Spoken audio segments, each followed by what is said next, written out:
something.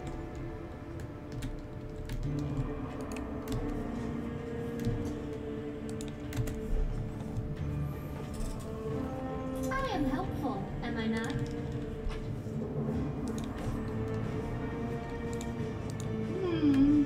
This way.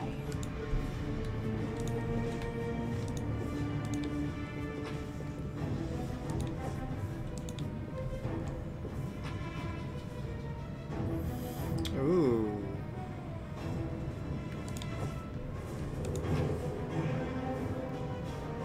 Documents. Let's read those.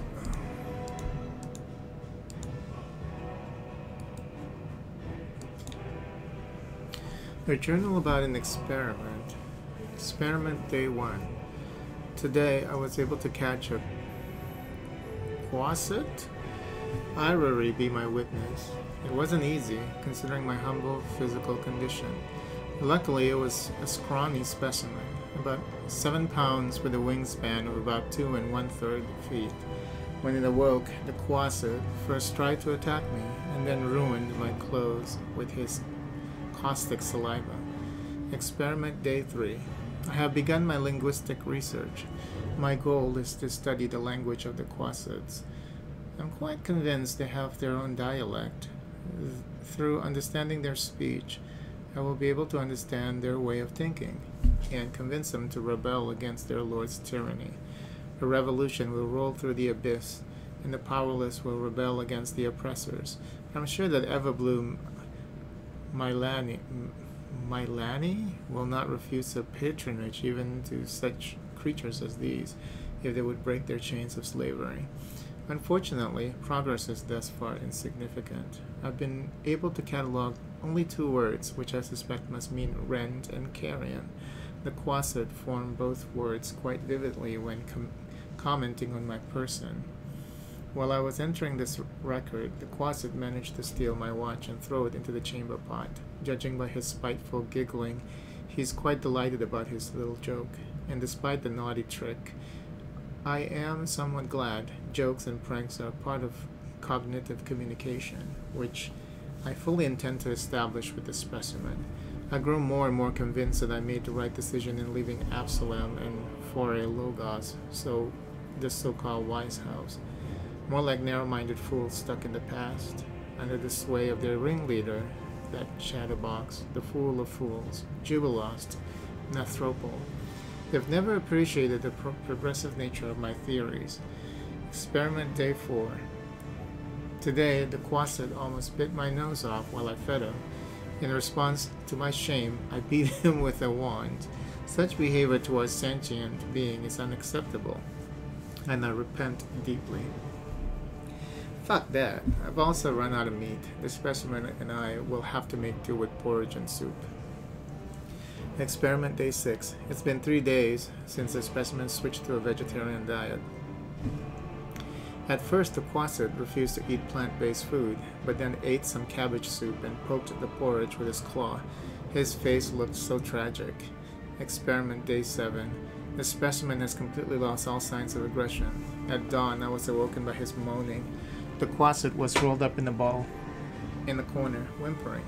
Despite his dangerous appearance, it's quite impossible not to feel compassion towards the poor creature. I had to take prompt measures and give the specimen a laxative potion. The quasit now reacts to me with confusion and fear, but at least it's not suffering anymore. His gastrointestinal tract must have reacted unhappily with the unfamiliar diet. Experiment day 10. What a great day. The switch to a completely plant-based diet is complete.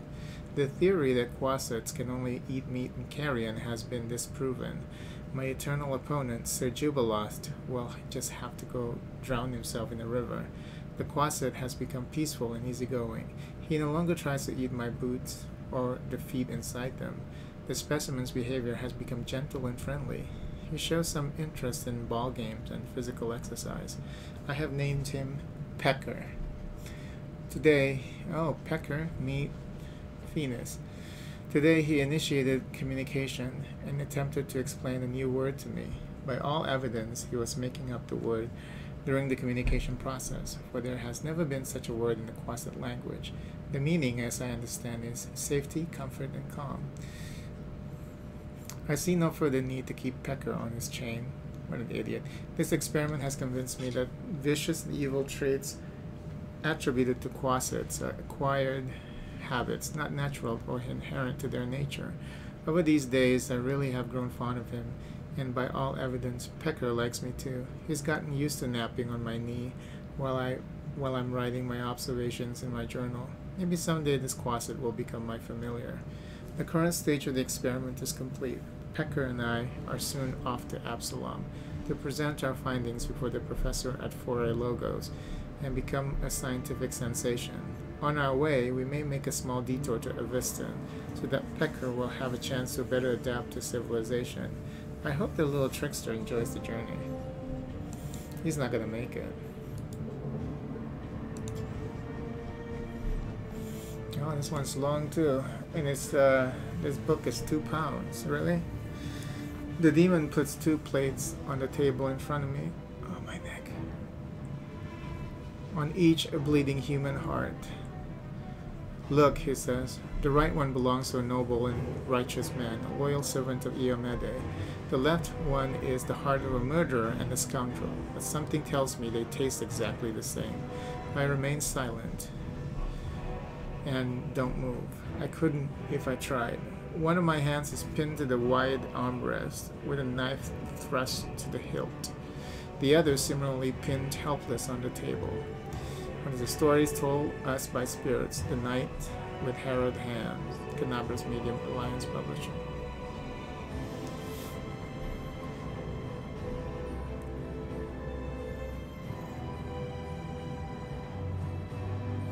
The demon circles and carefully brushes away a strand of hair that's stuck to my forehead. Your silence saddens me.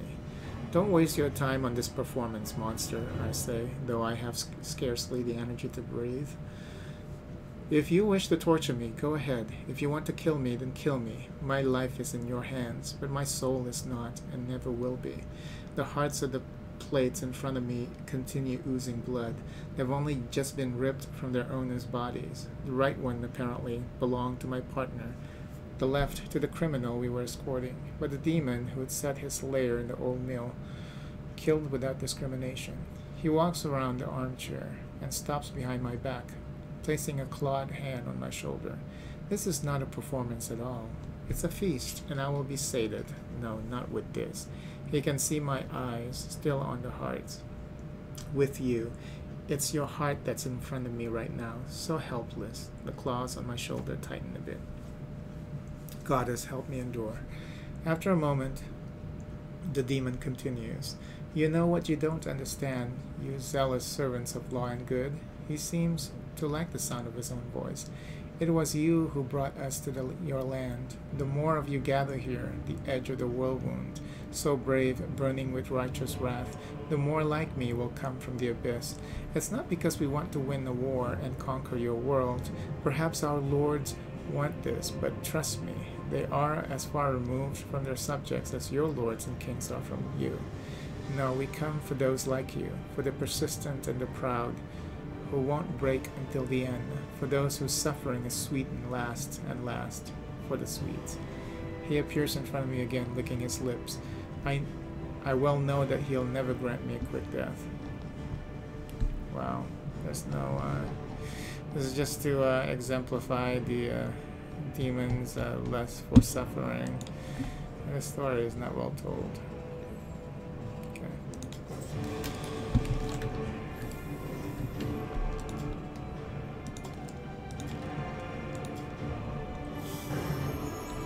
Oh god, it's dark.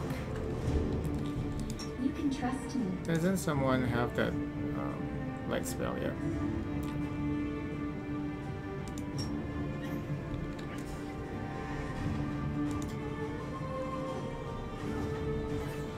Wait.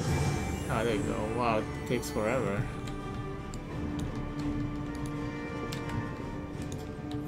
These fighters must have been caught off guard. They died before they could even draw their weapons. Their bodies are covered in a thin layer of ice that is slowly melting. So it's magic. Clear the blockade. We are the light. What? They are the darkness. What was that?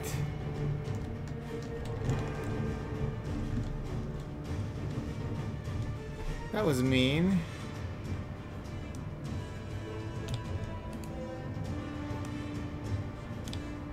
I'll cut you wide open.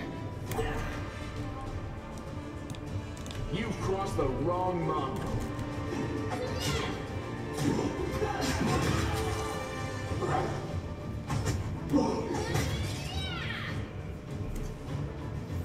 Oh, they both have ghoul fever now.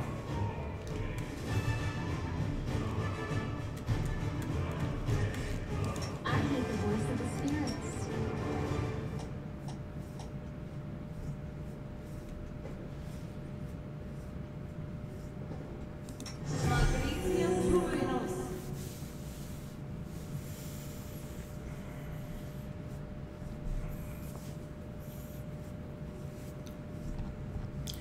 Blah blah blah blah. Okay.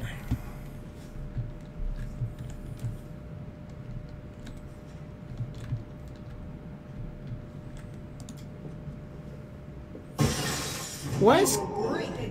Wait, what? Why is Camellia the one trying to remove this wreckage? Shouldn't that be Sela? Because she has highest strength? I don't understand this. Why is it Camellia going over there?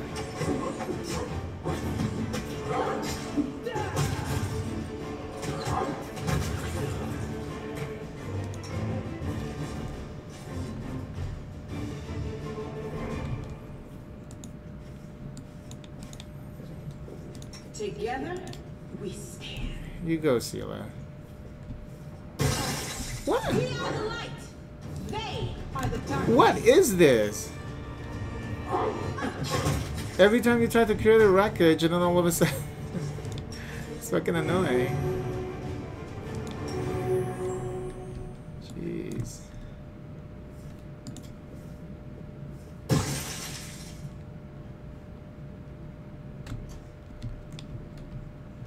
Why can't we clear this wreckage? We must stop this war. There's no hope. Only I will us. help where I The gods can. have abandoned. What are you saying just now? Wanna play together? What? Clear the blockage, but we can't. Maybe we need to go up, and maybe this is bugged or something.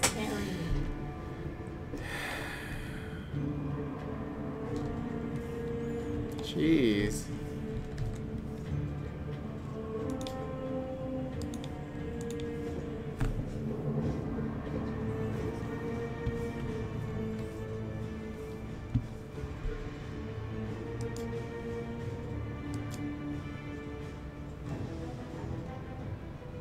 Oh no, it's fine. She can cook.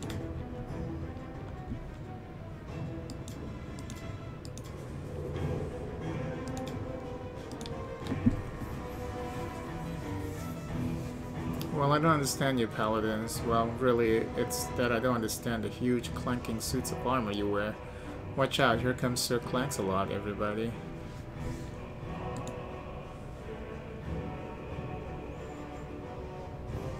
So what? This way everybody knows that good is on its way to beat down evil.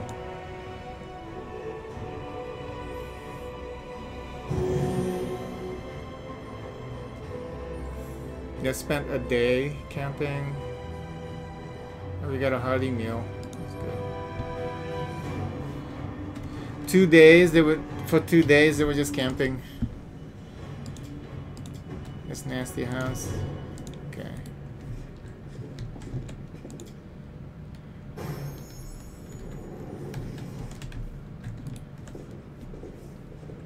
Forwards. No, backwards. Rely on me.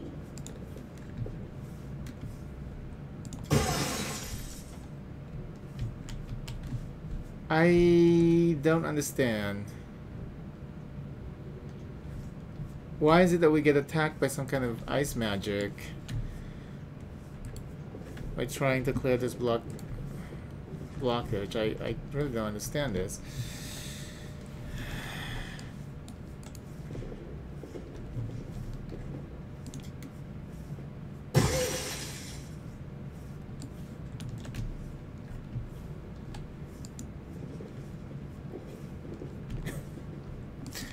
Okay then. Mysterious fucking door. Blockage. That's some bullshit. Okay, let's see. Events.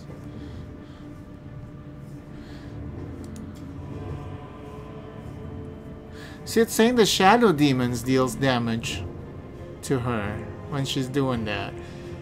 Where's the shadow demon coming from?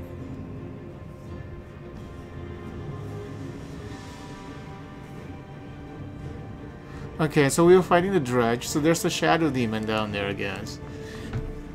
Okay. We'll have to come back to this house.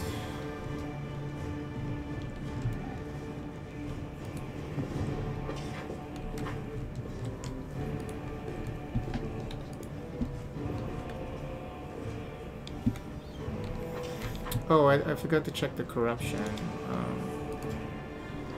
The corruption level, where is that?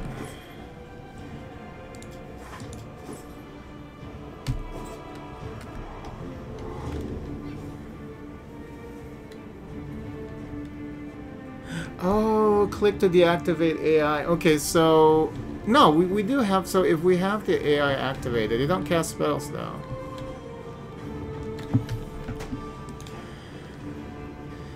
Okay. Oh, because AI doesn't use expendable spells. I just wish that we could customize that a little bit more.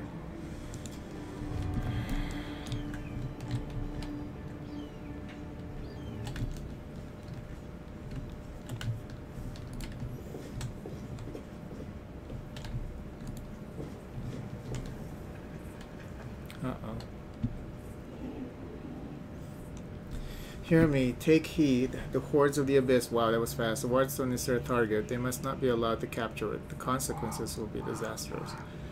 Well, we all know that.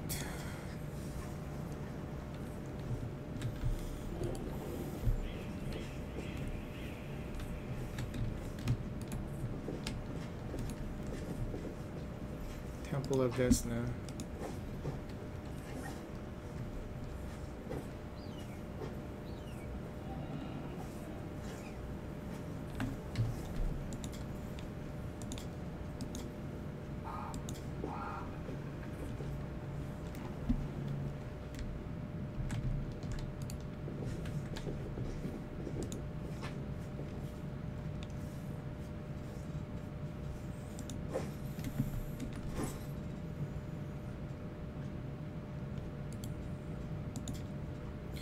Fanfare of the Faithful. As soon as the supplies for the festivities has been brought to the city and the heralds have spread the news throughout the localities, the celebration began. Thousands of Canabrasians took to the streets to hail their stalwart defenders. Trumpeters and drummers opened the procession, with the orders following behind the crusader brethren with their gleaming steel and their banners flying high. The first to come were the ever-bright Crusaders, the most virtuous and righteous of all Calabras's defenders. So deep was their devotion that, when confronted with the shouted greetings and the glinting of adoring eyes, many of the knights began to pray as though attempting to ward off sinful pride. Leading the contingent and flanked by higher-ranking Crusaders was the Order's commander, the esteemed Sire Coblin, who is a father to his soldiers and a mentor to his recruits. Next came the Order of the Flaming Lands, those indefatigable prosecutors of evil and vice, renowned for their doggedness and fortitude. A heavy shadow veiled the faces of those crusaders, who too often have witnessed the monstrous nightmares of the whirlwind, and who daily risk their very souls in the service of the vulnerable and defenseless. Commander Myanmar, famed for her scholarship and sagacity, marched with the Order's rank and file. The procession continued with the Crusaders of the Order of the Sunrise Sword. At the sight of their banners, many in the crowd began singing songs and ballads composed long ago by valiant souls of this order. The spark of inspiration that once breathed life into poetry and odes has grown among the members of this order into a blaze of righteous purpose, which has allowed it to wage war and against the abyss with ever greater success. Ashash Trigger led his order, nodding to the welcoming crowds. Also in evidence among the pennants of the orders were those of the Inquisitors, the followers of Prelate Halloran, relentless witch hunters who devote their days and nights to punishing traitors and heretics. Bringing up the rear of the parade under command of Irabeth Thirobade was the unassuming Eagle Watch, who applied their talents to sniffing out enemy spies in the city. The Eagle Watch was the humblest of all order in attendance, surpassed by all the rest in both size and splendor. Proceeding past the gates, the cavalcade made its way through the city streets to the guard of honor waiting to greet the noble heroes, along with Terendilef herself in propria persona. That was just recently written because what's her face is in there. The recent parade, the lesbian orc.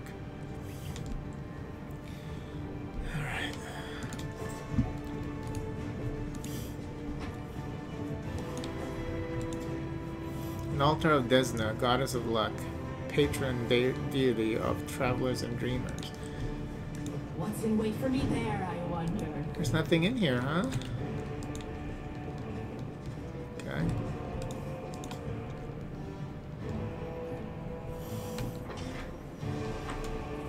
No reason to pause. This a bright future awaits us.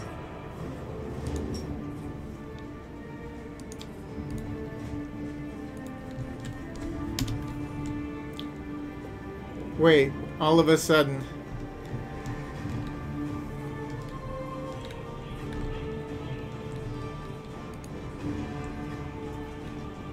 Wherever my legs carry me. Thank the gods, I found someone who isn't fleeing in panic.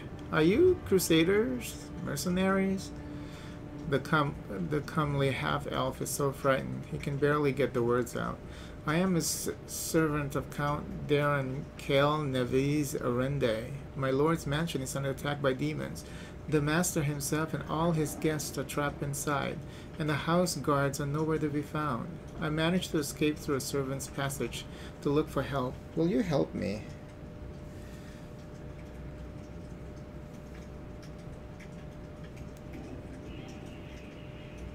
Jeez, I can get rid of this.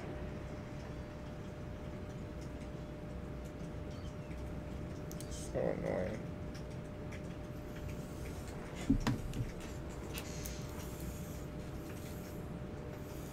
The mansion is only stone's throw away and the next street over.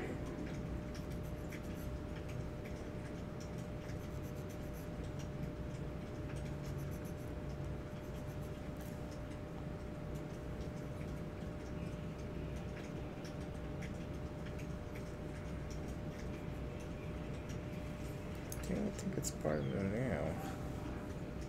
No.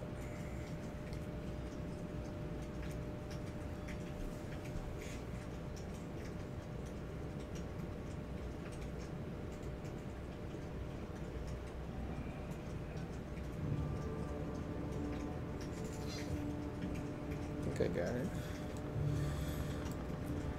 He meets your gaze with pleading eyes. Count Arende, I have seen him a few times before from afar. He looked highly audacious. I confess that he did capture my attention, but that neither here nor there. We should help him. The gratitude of a rich and influential man can only benefit us. You have heard of the Arende family before. This wealthy and noble Mendevian dynasty was almost wiped out by demons more than 10 years ago. The last surviving member of the family, the young Count Darren, has an infamous reputation. He's being known for being a rake and a rogue.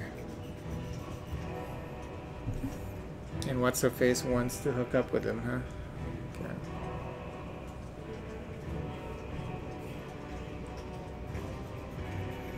Misfortune continues to dog the house of Rende, I see. The servant cringes. You telling me? Everyone tried to talk me out of taking up the position, saying that it can't have just been bad luck that brought tragedy down on the family and almost killed off the line.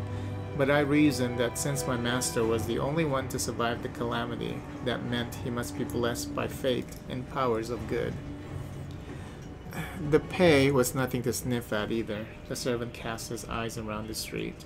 I should have listened to people smarter than me and gone to work somewhere else, preferably far away from Canabras. Tell me about what happened. I'll tell you what I can. I was working from dusk till dawn and back to dusk again, serving guests at the Count's banquet. When the other servants came to relieve me at my post, I went to sleep. Next thing I know, I wake up and there are demons inside the mansion. I couldn't even reach the court. The Count, the monsters had blocked the way. The Count's banquet was still going on. He and his guests were in a great hall, and as far as I could tell, the door to the room was sealed and the demons couldn't get in. I'm begging you, hurry. The mansion's door is sturdily built. The demons will have to work hard to get past them, so you still have time to rescue the people inside. What will I get if I help this Count of yours? Demanding a reward for fighting demons? That is dishonorable. And foolish, too, since demons are the enemy of each and every one of us. Today we selflessly help someone to trash the demons, and tomorrow someone else will help us. If we were talking about a humble working man or a soldier, I'd be the first to say that we ought to help, because it's the right thing to do. But some filthy rich aristocrat with a mansion, if he wants our service, he can pay for them. I'm trying to imagine the cave tribes could have survived if we'd had a small group of freeloaders sitting pretty on their inherited wealth, doing nothing while the rest of us starved.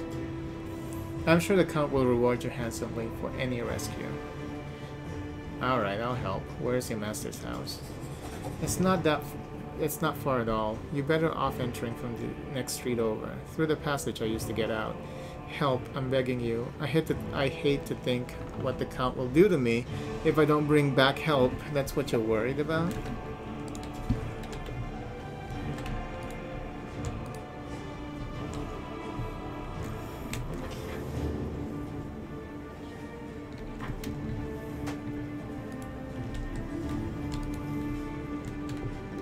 No secrets can escape my prying gaze.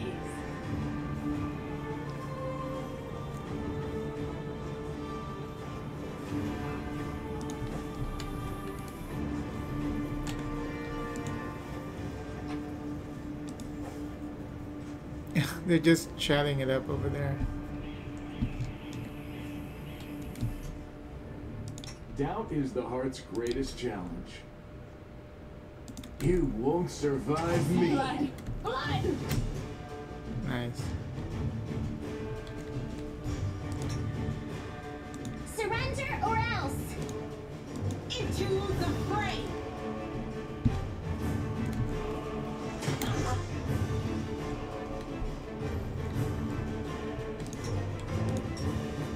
This is all faulty. No, really.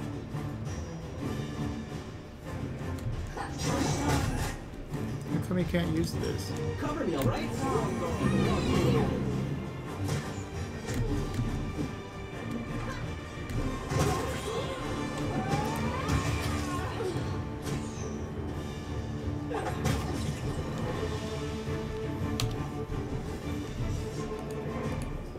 I'm all ears.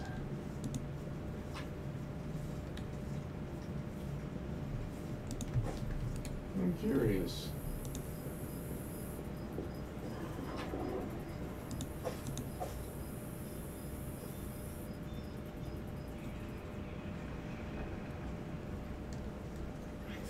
That's a masterwork.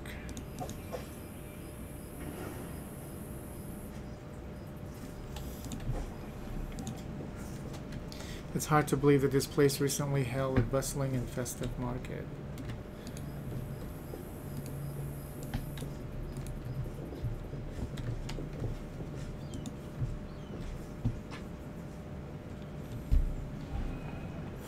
Mix of spices, onions,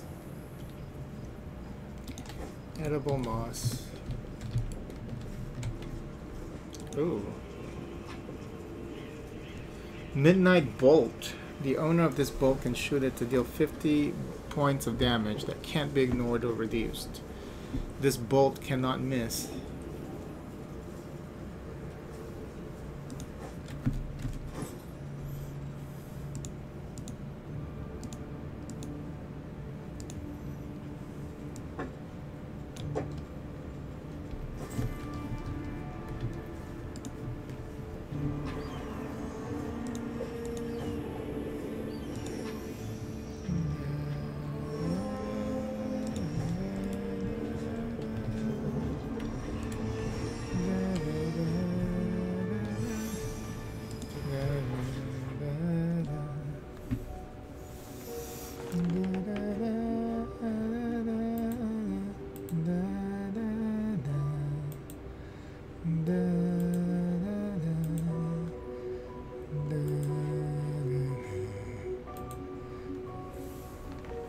Day 24, month Arodus, year 4715.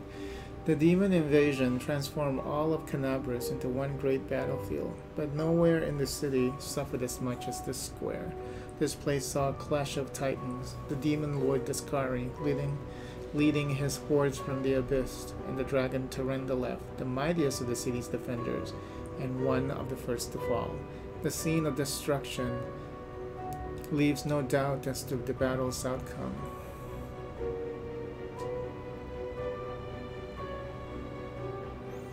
A skilled scout could recreate the course of the battle, moment by moment, simply by looking at the ruins, from the chimneys torn down by powerful wings in a sharp dive, to the bloody tracks left behind when the demon dragged away the noble reptile's broken body. But it is no hypothetical scout gazing upon the ruins. It is Venus, and she is not alone. The shadow of a strange, barely perceptible presence lingers over the place, like a gaze unfettered from any observer. This mysterious force unknown to mortal kind silently assesses, judges, and seeks a better way. In an instant, Venus is vested with this power and looks at the world with its eyes. The past, present, and future stand before her as a unified whole. An unmoving, multifaceted crystal that would be beautiful were it not for the fractures, blemishes, and flecks marring its splendor. What past does she see?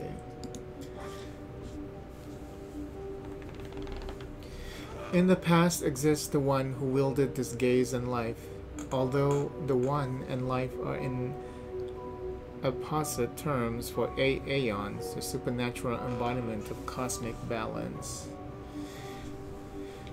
Beyond passion, beyond mercy, beyond reason, the faceless caretakers of reality toil without end, silently struggling to preserve the tenuous balance upon which all existence depends. These voiceless forces are the aeons, inscrutable shapers and illuminators of multiverse. They exist beyond the understanding of most mortals, endlessly striving toward goals unfathomable even to many of the plane's oldest inhabitants. Aeons build order from the chaos of the maelstrom, seed new life upon barren worlds, and halt the rampages of forces grown overbold. They rend nations to vapor, dismantle planets into cosmic dust, and pave the way for calamities.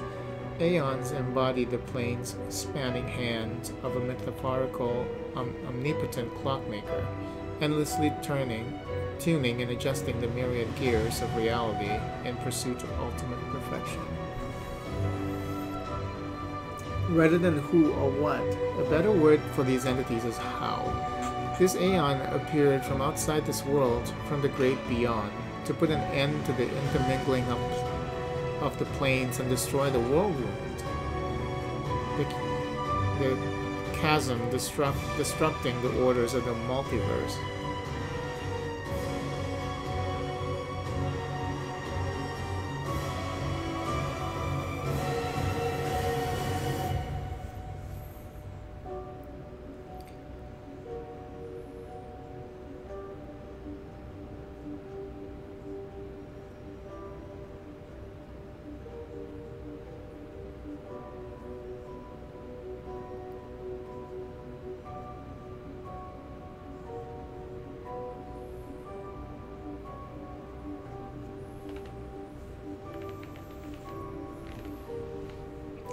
Alas, the visitor from beyond proved too weak for the battle they came to fight. They even failed to finish casting the spell that would have sent the Skari back to the abyss. With one swing of his scythe, the demon lord cut the Aeon down. Really? What does the present? What present does she see? Ruins, blood, corpses. None of this perturbs the Aeon's dispassionate gaze. The living are alive. The dead will be judged by Pharasma. All as it should be.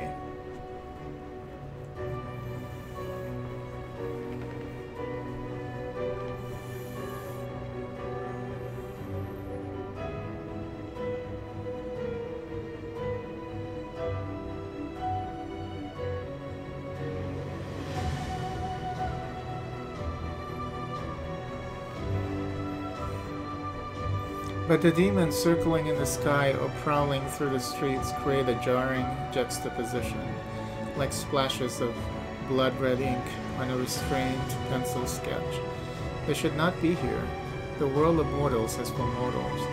The demons' place is in the demon world. How sublime the world would be if everything in it knew its place. But even the demons aren't as abhorrent as the sharp-edged unassuming crystal languishing in the dirt among the bricks and smashed cobblestones. No mortal would notice it, but to the Aeon's eyes, its mere existence is an outrage against universal laws. If the Aeon still existed, they would not stop until the crystal was unmade, but the Aeon is gone, and only their gaze remains. Venus picks the crystal up out of the dirt and stows it in her pocket. She is mortal, which means she has the power to decide what to do with it. So we got the purple stone knife. What future does she see? Good and evil, chaos and order. Everything is in its lawful place in the multiverse, and is no longer trespassing where it does not belong. Nothing is disrupting the smooth and steady current of the river of souls, from life into death and back to life again. The River of Souls is a name given to the constant migration of mortal souls from the material plane to Pharasma's boneyard and the outer sphere, where they are judged and sent to their eternal fate. On the astral plane, the River of Souls resembles a massive winding silver thread. Those who approach can see countless souls moving through the silver haze, like so many schools of fish. The esoteric tradition considers the River of Souls to be a ley line, and simply one part of the multiverse's network of magical pathways. The reality, rid of its flaws, is now perfect, and the Aeons withdraw to eternally admire its beauty, which will never be threatened again.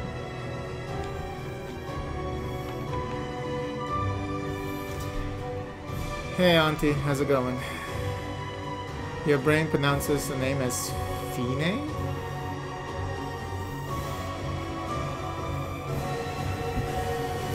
Yeah, I just have to think Phoenix, but with an S. After allowing the heroine to view the world through their eyes, the little that remains of the destroyed Aeon is killed, even appropriate here for an entity that is so removed from life and death as we understand them, use up its last vestiges of energy. Now they are ready to disperse into nothingness, unless someone decides to preserve the Aeon within themselves. Will the heroine take on this power so that she may again look at the world through another's eyes? Or will she allow it to vanish? Retain the Aeon's power within yourself or allow the Aeon's power to dissipate? Why wouldn't we want to keep the power? Oh, this is a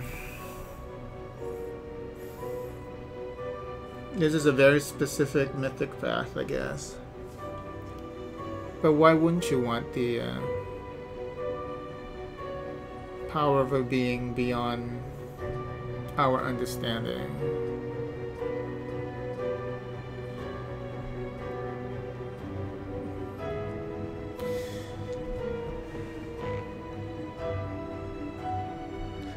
Because they're ready to disperse into nothingness. But it says unless someone decides to preserve the Aeons within themselves. You know what? We'll just do it. The spirit of the Aeon dwells out of sight, deep in Phoenix's soul, like a pair of magical spectacles stowed away until the moment when the heroine once again needs to look at the world through another's eyes. Okay. So what does that mean? Where is it?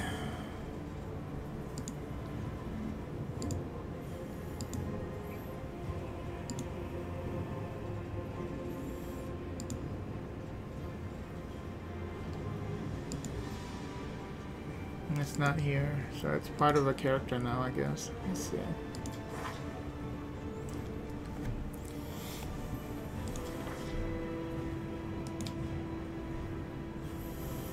I don't see it.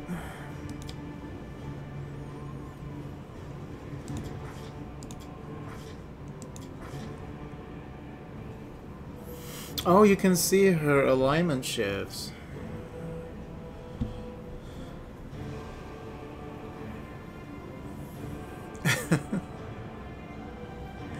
Okay, so I'm now shifted to evil? So where am I? Oh, I'm still chaotic neutral. Okay, yeah, that's where I want to be. That's fine. I'm chaotic neutral, okay. But where is this Aeon situation? I guess it's just part of a story. It's just gonna come up when it needs to come up, but it's not anywhere on her character. I thought she placed the crystal in the pocket. Oh, is that it? Okay, purple stone knife. That must be it. Okay. Can't be unequipped. Okay, I see. That must be it.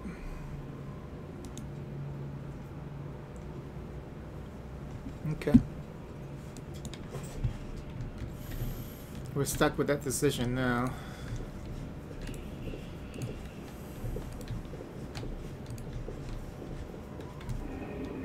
Forwards! No backwards, Oh. backwards! I was gonna say, was that Inquisitor? When I see Inquisitor, I just wanted to attack it. My beloved brother, I admire your zeal, of course, but would you not agree this is hardly the time to be standing guard over a hole that no one will ever emerge from? Or perhaps you're concerned that someone will decide to go for a nighttime stroll and will accidentally fall into it. Such foresight is laudable, but do you really need so many soldiers for such a task? Can't your warriors be put to better use? For instance, fighting demons or clearing rubble, while the people trapped beneath it might still be alive? The face of this golden-curled Aasimar is beautiful, even by the standards of his kind. Really, in whose veins runs the blood of angels. His melodious voice sounds cheerful, but bitter reproach simmers in his gaze. Oh, that's Holren. Oh, we talked to Holren earlier. Yeah, that's right, at the beginning of the game. Don't you dare call me brother, heretic. The signs of recent hard fighting are obvious in his stern old man. His armor is dented and covered in blood, and his unnatural pallor suggests something more dangerous than wounds inflicted by claws and fangs. Nevertheless, his gaze is stony and his voice, accustomed to barking orders, is harsh and clipped. How dare you accuse me of doing nothing to protect the city, especially now when followers of your temple were caught committing treason? To my mind, you are no different than the demon worshippers, those miscreants, those beasts that are digging under city walls. Everyone knows, my dearest prelate, that in your zealous pursuit of order in the city, you have long since forgotten how to tell friend from foe, and good from evil. That's what happened with my adepts. Those acts of treason was a genuine attempt to save the city, and yet, again, I am forced to repeat myself. While we are wasting time on pointless quarrels, people are dying under the rubble of our city. People whom we could have saved if you had only set your soldiers to the task and not kept them here, surrounding a useless and utterly harmless hole in the ground. Harmless? Well, if it's on your say-so, then that must mean there's someone down there. Your associates, no doubt. And they're just waiting for us to abandon our posts before they slink out and try again to the old man notices your approach. And you, I remember you. You appeared in my city the day the demon attacked and Torendalev died. What are you doing here? Answer at once, or I'll have you strung up by your ankles before you know it. Don't think the demons have wounded me. I still have enough strength to take 100 of your sort. And what is this hideous creature? Halloran peers at Lan with suspicion. Not hideous, curious, because we really want to know what's going on down there. The half and half situation. Lan, at your service. The mongrel ducks his head in a bow. A bow. My forebears fought in the First Crusade. I've lived in Canabras my whole life. You haven't ever seen me before? It must be because you don't ever venture into the underground district. We have been meaning to complain to the city's authorities that our paving stones have been in need of repair for a long time. The First Crusade? So you're a mongrel?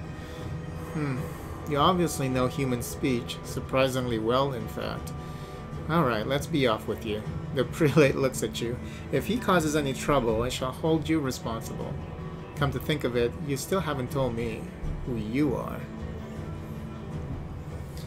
You want to fight? Be my guest. I'm so tempted to do that. Because he's such an ass. Just gonna say, who are you to be asking me such questions? I find it passing strange that you don't already know who I am. Halloran Shapak, prelate of Canabras, inquisitor by the grace of Iomede, defender of the city by the grace of Her Majesty Queen Galfrey, against threats from within and without. And, as we can see, you've done a sterling job protecting the city. The golden-curled Asimar flashes a flinty smile. I am Ramian of Edme, prior of the Temple of Desna, which, alas, currently lies in ruins.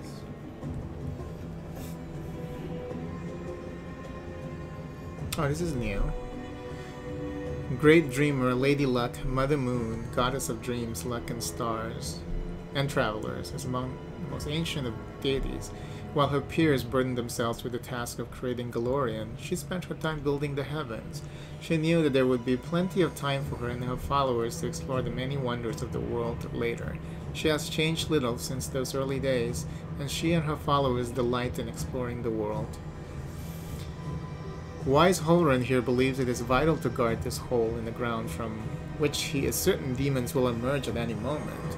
I have been trying to convince him that the city has far more urgent matters to deal with. For instance, rescuing those currently dying under the rubble. Oh, you know what? There may in fact be one matter that is more important than guarding this hole. I put it off and look where it's led us. I should have you hung from the gates back when you dared to defend your gang of delinquent demon collaborators. If the Sarkosians has hanged Arilu Vorlash while they had the chance, there never would have been a war. I won't repeat that mistake. Their mistake. I won't hesitate any longer. Soldiers, seize this scum. What? Oh, is this new? Oh no, I already read about Sarkoris. They all seem very conversational and formal sort of way. Prelate, see reason. These are frightening times, but threatening to hang someone without trial? That is unworthy of the servant of Iomede. The old man fixes his eyes on Sela. Lest you forget, girl, we may serve the same goddess, but you are not an inquisitor. Don't question the way I choose to serve Iomede, and I won't question yours. Oh, we're gonna show him the sword? The sword? What precisely are you accusing Ramian of, Inquisitor? Treason? Not long ago, before the city was attacked, several followers of his temple tried to secretly access the ward stone and perform an unknown ritual over it. Halrun is trembling with fury. The ward stone of Canabris, the gift of Iamede, the bringer of light, wrought by the hand of her herald. The first in the chain. I think I already read about that.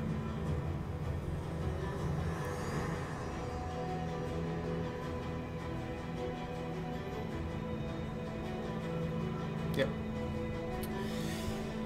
And followers of that crazy runt of a goddess tried to meddle with it using their magic. After hearing a voice in their dreams, my soldiers almost had them caught when Ramian got in the way, allowing the traitors to go to the ground. I made a mistake. I didn't have him locked in a cell and interrogated within an inch of his life. And now the city lies in ruins. It's time to rectify that mistake. I've told you before, and I'll tell you again, my people foresaw the attack on the city. They knew the Wardstone already carried the seed of corruption within itself, and they were simply trying to heal it. I've heard similar claims before. Where was it? Now, where was it? Ah, yes, from Staunton Vane, the traitor who brought down Dresden. The lessons of the past have taught us a great deal, and that is why I never believed you or your mob's lies, even for a second, and I was right. Okay, so we're gonna... Venus is gonna show him the sword. Behold, Inquisitor, I bear the gift of an angel who died in the caves below Canabris. I am no enemy of yours. Now that sounds kind of cheesy. We'll do it though. Gonna show him what we got.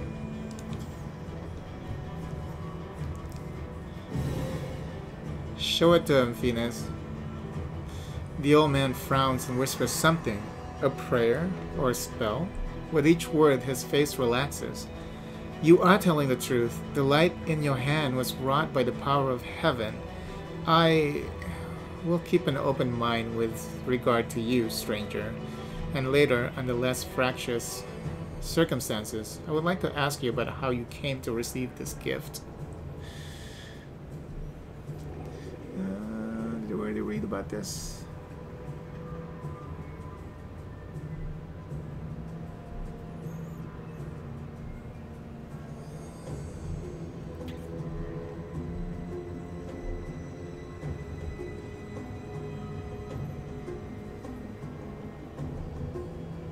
Yeah, I already read about that. But that can wait. Now I must deal with this filth once and for all. He's still... what? Don't lay a finger on him or you'll have to answer to me. The Aasimar holds up his hands in a placating gesture. Stop. You're the defenders of what remains of Canabris. Can't you think of anything better to do than be at each other's throats in the ruins of the city? Ramian looks at the prelate. You're a fool, Halbrand. You're a zealot and a murderer. But you're a fool first and foremost. I told you that the Wardstone was weakened. You wouldn't listen. I warned you that the city was going to be attacked. You shooed me away. The truth is that my young adepts were trying to save the Wardstone, and you stopped them. Of course, those truly responsible for this tragedy are the demons, but you have done nothing to prevent it. And now, you would still rather kill an innocent person and perish yourself than admit that you were wrong? As always? With a wave of his hand, the Aasimar vanishes.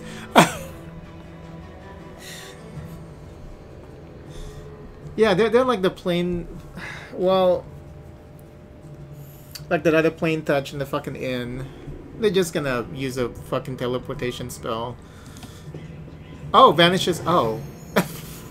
That's kind of weird. He started running away before he vanishes. He fled? The heretic. He's no doubt expecting me to rush off in pursuit, but that won't work on me. Halbrand turns his attention to you. What about you? If you truly have been marked out for a gift from heaven, this is your chance to save the city.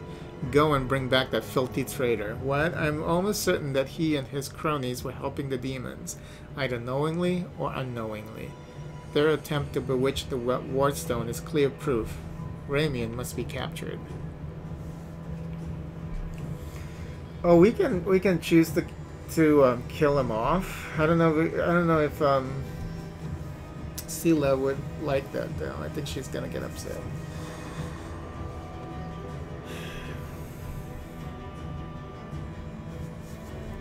I see you suffered greatly in battle. Kill Ramian? Nonsense. I had to deal with a brood of Nabassus. It was nothing. I've taken on worse enemies with the goddess's help. Nabassus, also known as death demons, have the ability to drain their victim's life force. Judging by Holren's pallor, he has lost significant amount of his energy. The Inquisitor can bluster as much as he wants, but right now he's far from the peak of his ability, so I guess they're trying to say this is the best time to kill this motherfucker.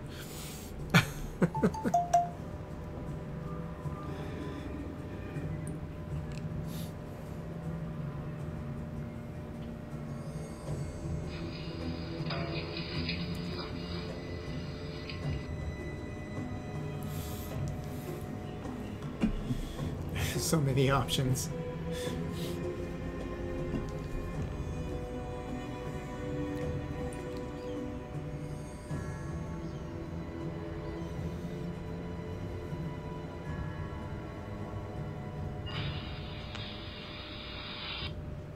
Okay, looks like we got a package outside. Let me just go pick that up. I'll be right back.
So I guess we're gonna have to kill this motherfucker.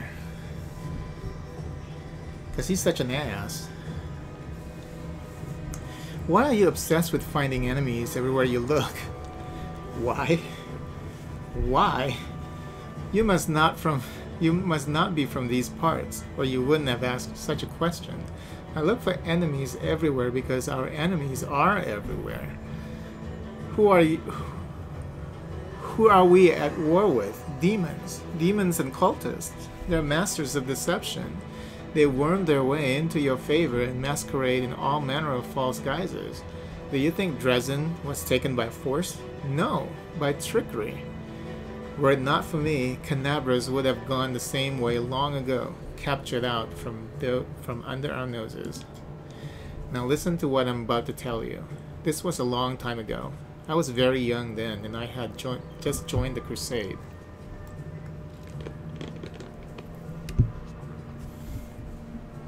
Back then, Canabras didn't have a garrison so much as a public thoroughfare. Anyone who wanted could just stroll into the city. One day at dawn, a group of refugees came up to the city gates, bold as brass. The guards let them in, and why not? For no one was ever turned away. It was no matter. Everyone was welcome to our city. If you came from Mendev, or if you'd hauled yourself here from across the seas, the crusade accepted all and sundry. But on this occasion, we paid dearly for our laxity. Just as soon as those innocent lambs entered the city, they transformed into demons and rushed toward the wardstone, slaughtering everyone who tried to stop them.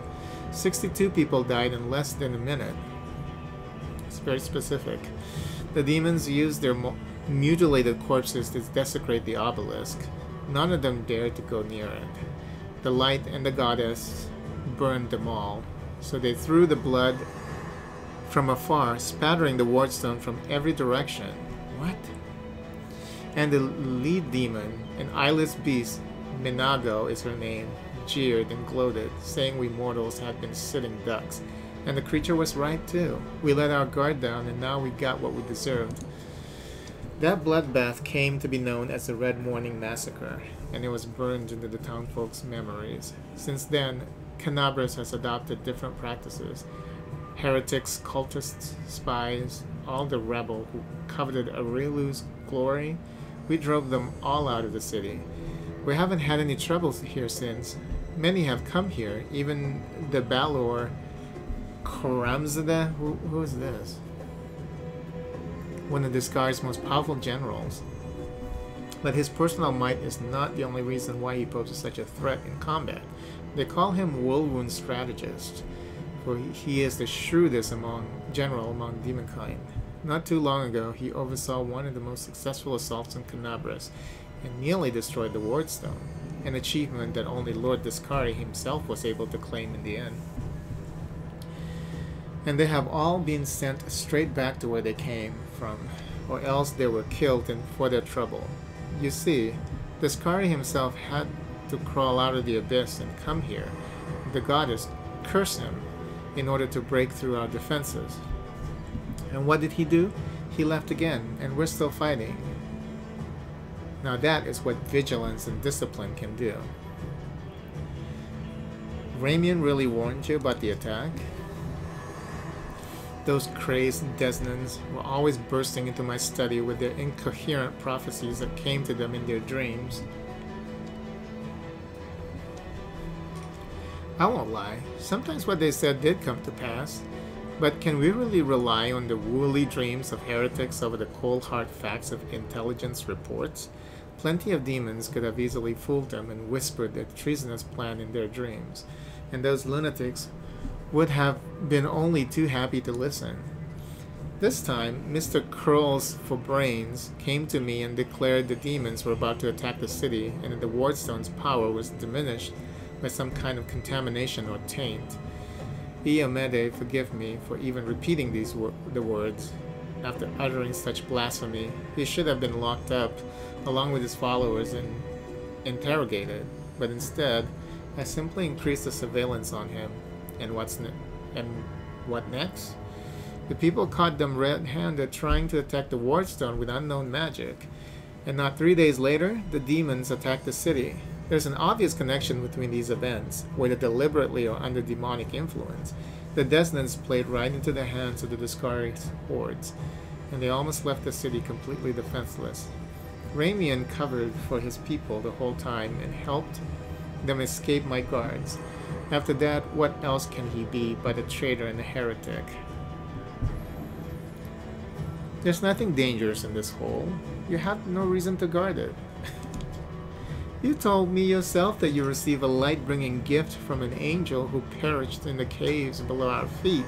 It's no secret that those passages are teeming with dangerous creatures that could kill anyone, even the warrior of heaven. Demons and demonic offspring love roaming about the underground.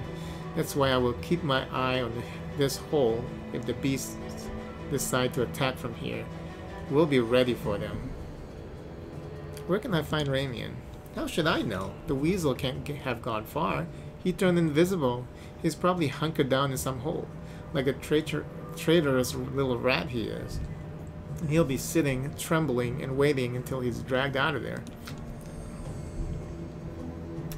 With the prelate after you, that seems the only sensible thing to do. It's what I would do. I'm sure lots of things sound sensible to you. And it works too. All I can see, as you can see, I'm still alive. Let's attack this motherfucker. He's weak. We're gonna kill him. To arms! Death to traitors. Kill the demon worshipper. Oh, come on. Oh, shit. And she's okay with this? She's not gonna stay? Stop! Why are you doing this?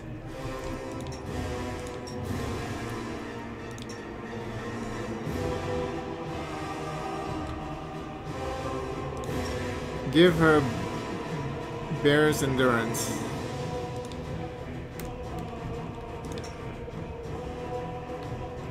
Dang. Let's see.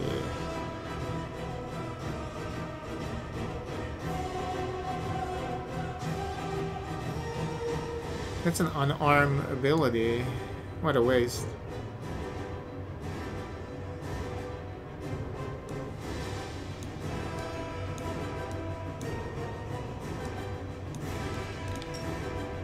Endure this.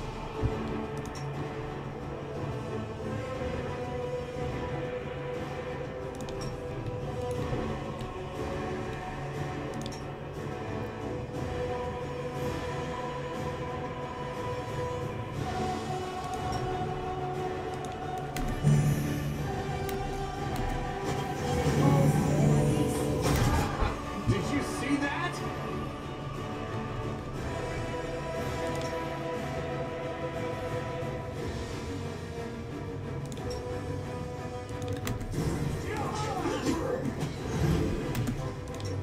You need to heal yourself.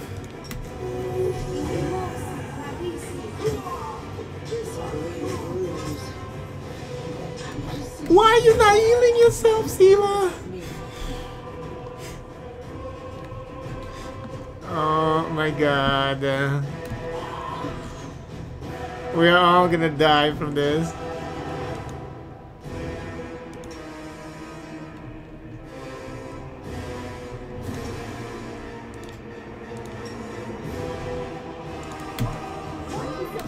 Only if she's dead I can use this skill. Okay, so how do I... Do I just need to heal her?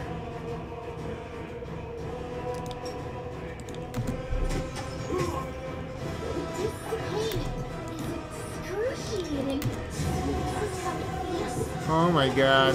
Your performance is lacking. You are lacking.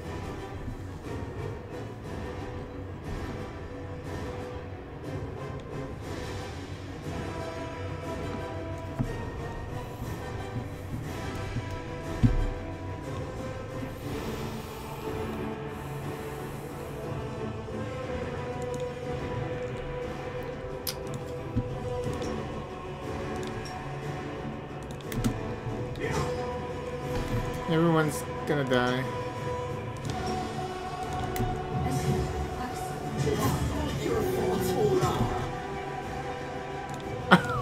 Run is too powerful. Jesus.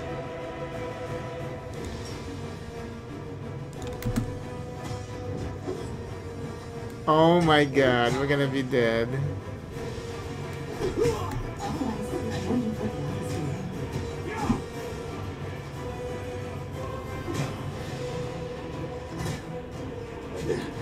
This is not my time yet. This was unexpected. Continue fighting, everyone. What a dick. I should have just left first before I start the battle because... Should have done that. Because all the conversations, oh god damn. So now we have to just go through them again. So I should have just talked to him. Oh my god, we're back over here. No. Oh my god. Okay, well we can just skip through a lot of these.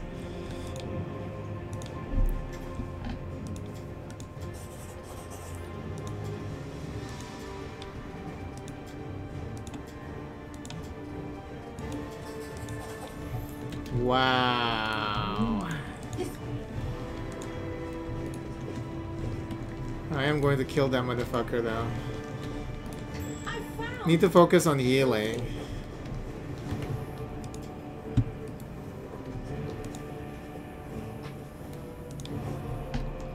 Are we in trouble yet? You've crossed the wrong mongrel. Blood! Into the fray! Why is she? Oh god damn. Burn!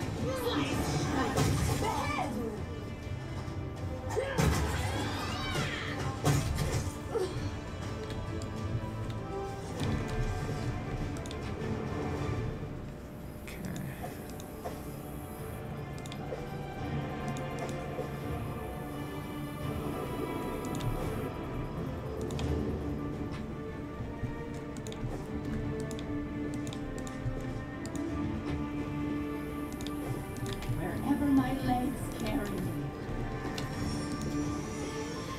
Oh, and then we have this whole thing over here. Wow, and I didn't save throughout this whole time. That was my bad.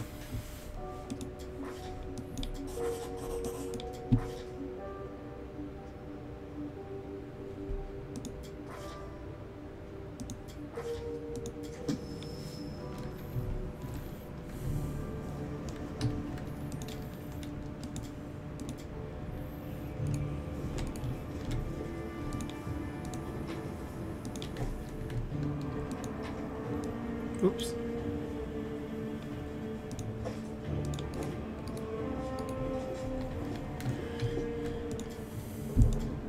Yeah, I should have left first and then come back and attack him.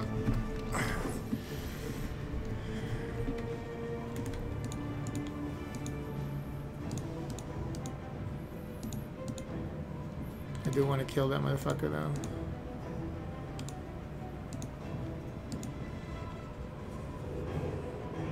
Where's the, oh.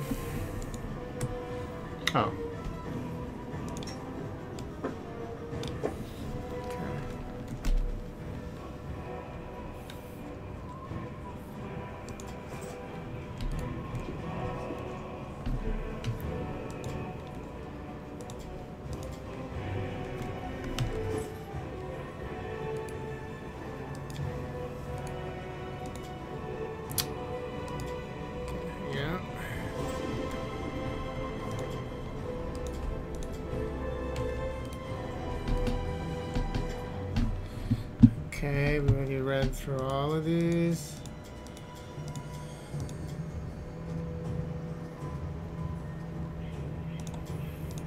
I use the same responses.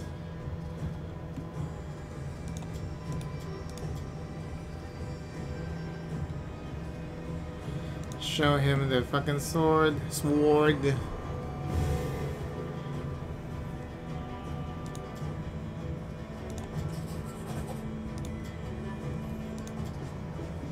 Away.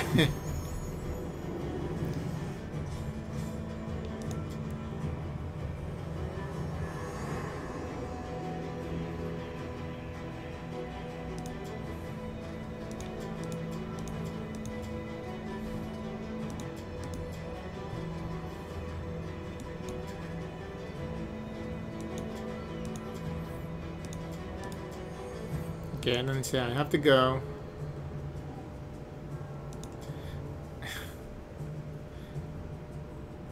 Ember peers intently at Holrun. I remember you. When Father and I arrived in the city, you met us. What is this gibberish?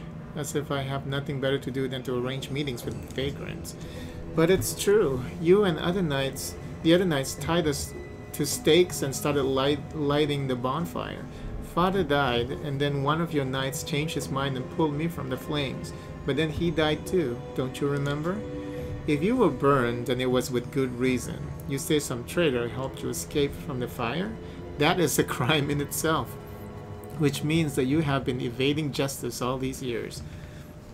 If it weren't for the invasion, I would review your case and see that your sentence was finally fulfilled. You're lucky that we have more important matters to deal with right now. Wow, he didn't look the way he does now, all wrinkled and gray. He was young with a big mustache. Ember smiles broadly and draws a large, bushy mustache in the air with her finger. He probably forgot all about me. It was a long time ago. But I do want to say one thing. I'm not cross with him. This knight is a true hero. What? He just really wanted to protect the city, only he got all mixed up about who was good and who was evil.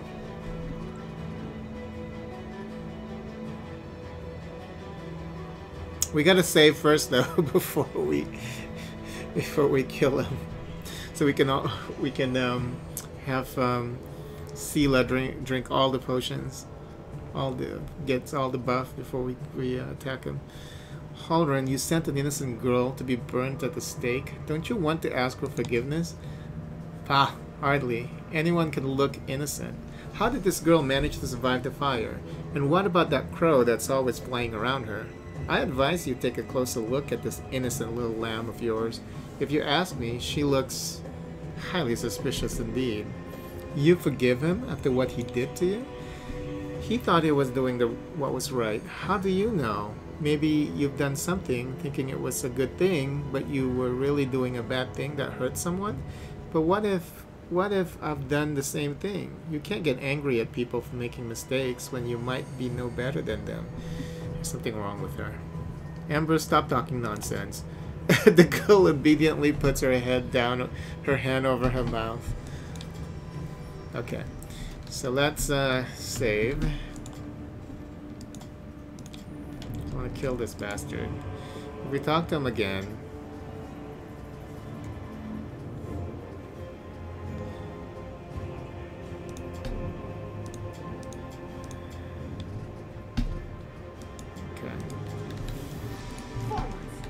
Alright, let's Together, we stand. She's gonna be over here. Brave for adventure. Well, this war must end. Who, me? I will help where I can. Okay, Sela, it's time to buff the shit out of you.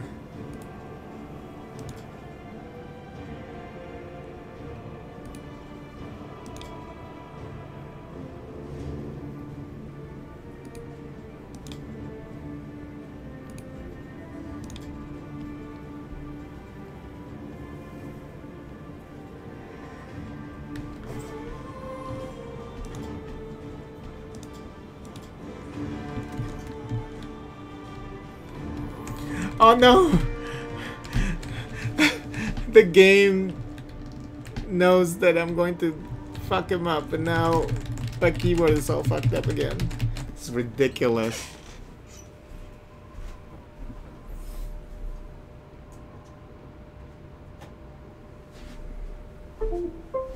What is wrong with this game?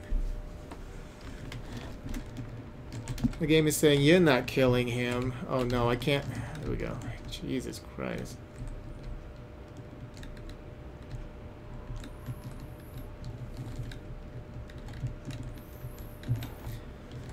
Okay. You can trust me. Let's shake a leg. We will win this war. Yes, I'm gonna kill your ass. Do not fear. Do not waver.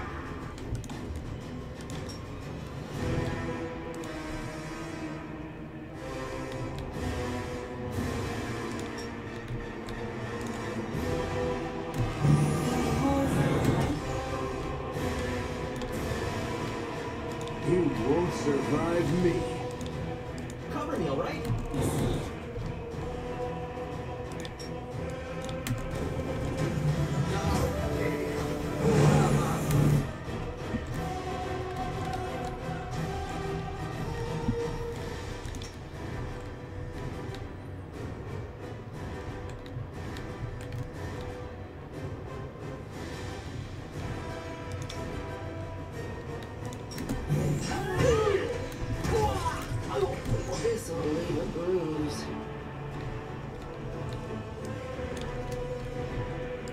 endure this. Oh my god, look at her health. It's already fucking low.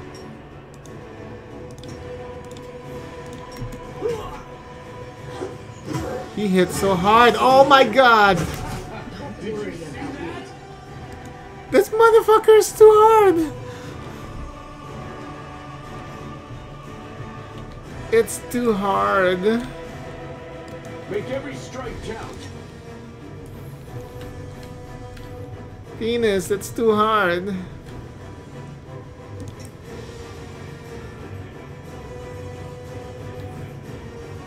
Dang.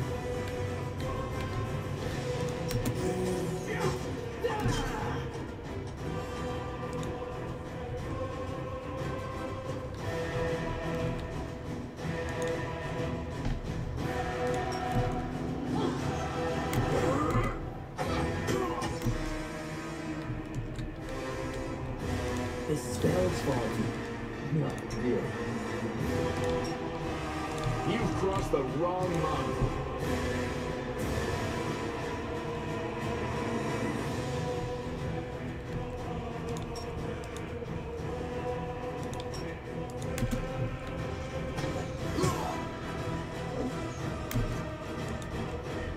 He is gonna die.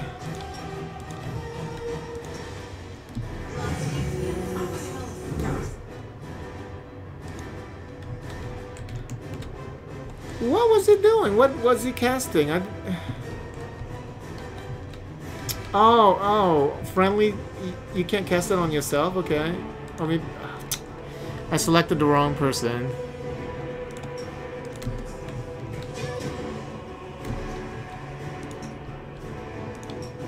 Oh. Go give her that shield. Come on, come on, come on.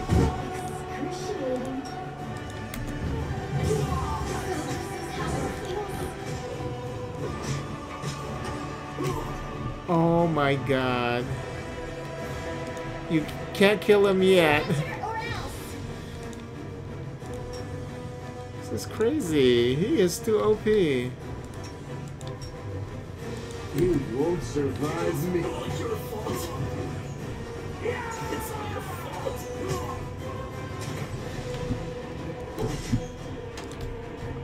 Endure this. He is level 13 Inquisitor.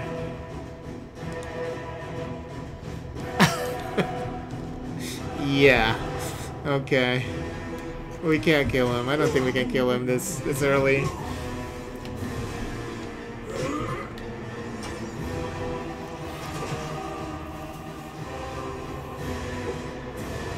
If Sela can't tank him, then there's no way, because he's just gonna kill everybody.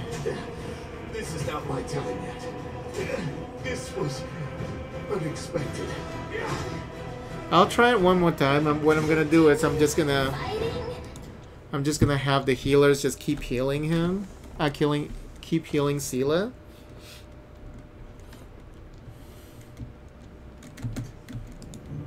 Oops, no. We will win this war.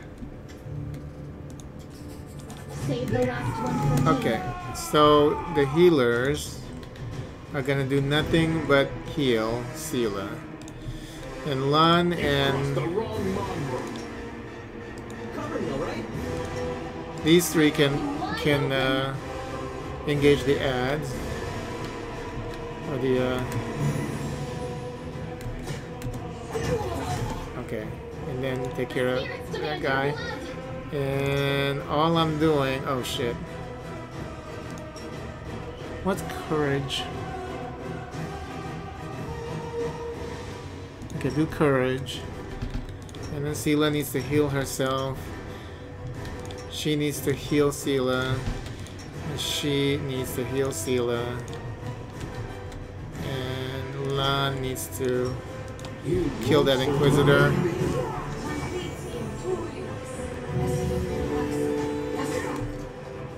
Okay, this might work.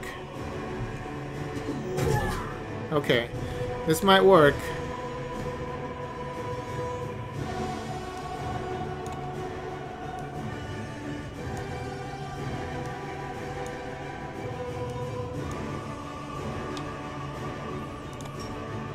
Endure this. Casilla is still at full health, and she is engaging Holren. Woljif can go back there and then attack him.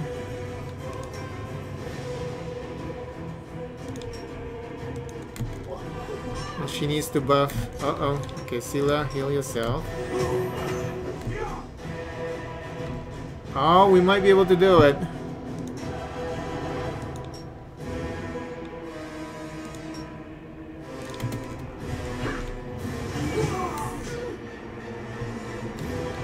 We need damage though now. Oh shit, now he's attacking her. Okay, she needs to get out of there.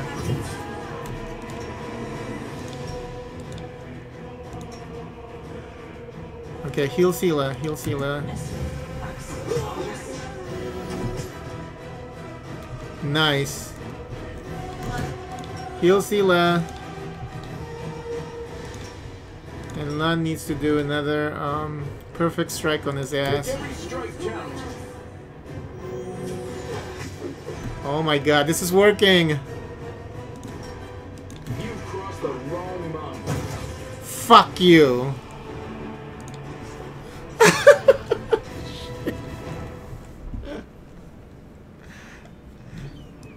Fuck him!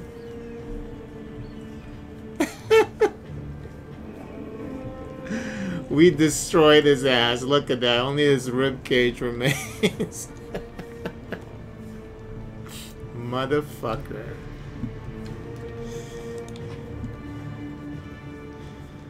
Fuck you. Ass.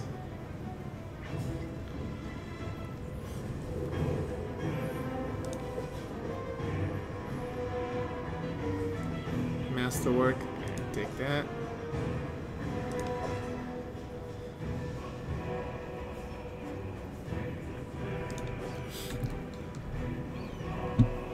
Dang.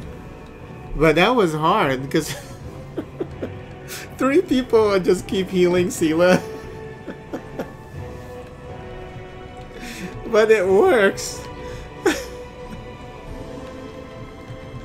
Oh, that was really cool. That's a cool fight. That's all it takes, just 3 healers. Just healing the shit out of your tank. And then 1 person doing damage, the Lan doing damage. Range damage. Very nice. Okay, let's see.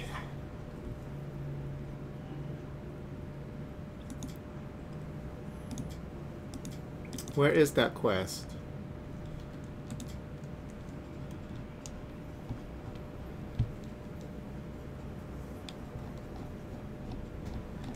Wasn't it a quest? Oh, we didn't get to hit the mannequin, huh? Okay. I thought there was a quest for killing him. Let's see.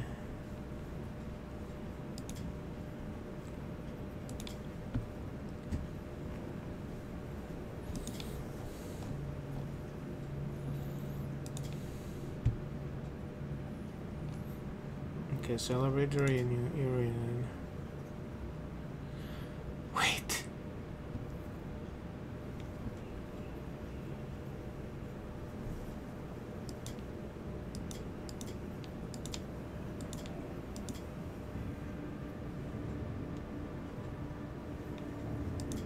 Where is it? Where's the quest? There's no quest. Maybe we shouldn't have killed him. What's the deal?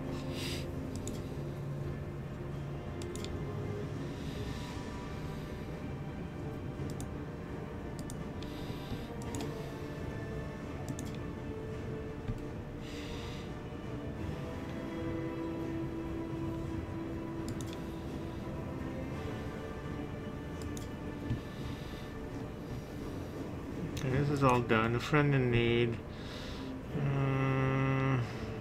Okay. This is the quest, right? But tell Ramian the Holren is dead. But instead we killed Holren.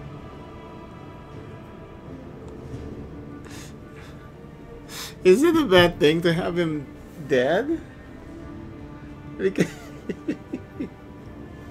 Hold on, let me see. Because I thought there was a quest popped up saying kill Holren. Maybe it says kill Raimi. Now I'm not sure. After killing him and shit.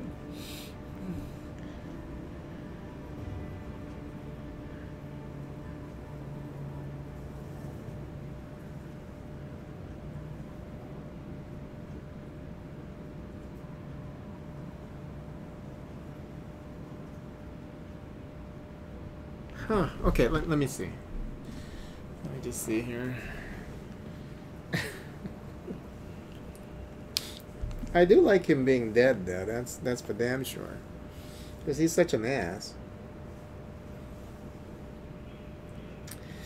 But is that the is that like gonna mess me up? Let me see. I just want to see that pop up.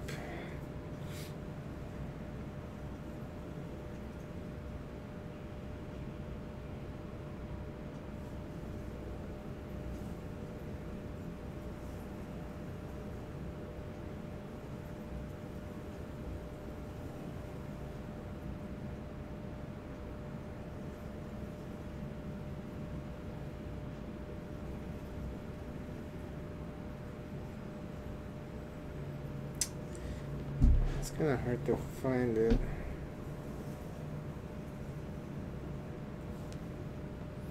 Oh, we can increase the speed for this, right?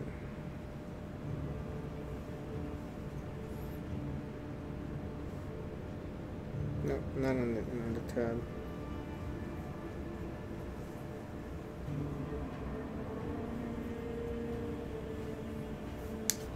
Okay, we'll just do this. Let's save here. Like we'll the new save. And then what we're gonna do is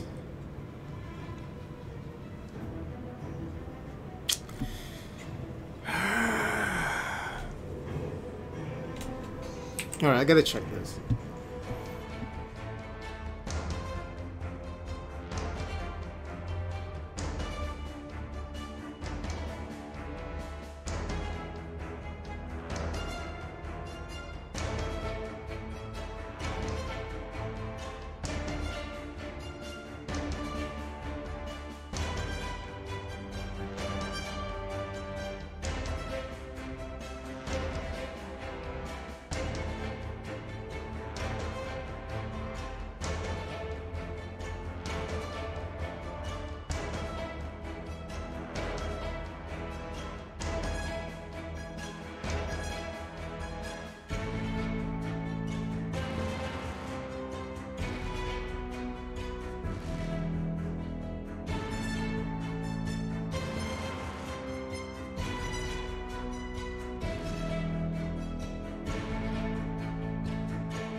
Okay.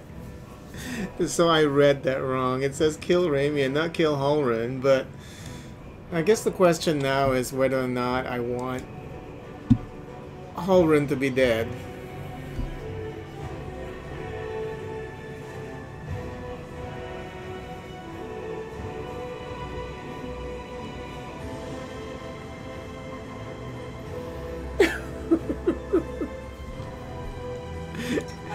But I'm so surprised that while we're attacking Holren, like Seelar is not saying, "What are you doing? No, we cannot attack him." Why does she agree to kill Holren? And all we get from this is his long sword of right. Which is, it looks like a nice sword.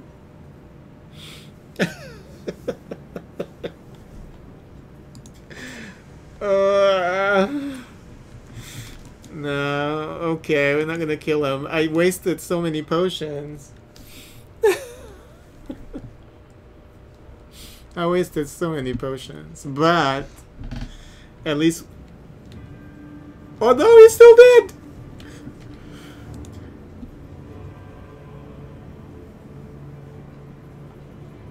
Do I have to reload this?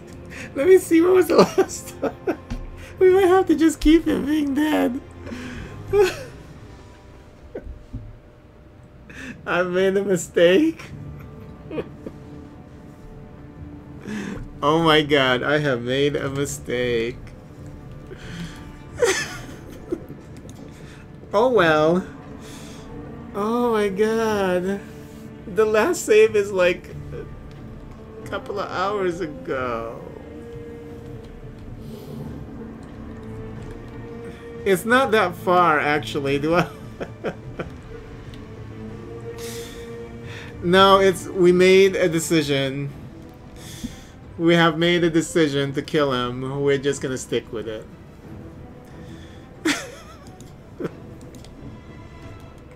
He was such an ass. What am I supposed to do? He was being such a dick. He was being such a nasty dick. What am I supposed to do? You know? But now I can't finish this quest.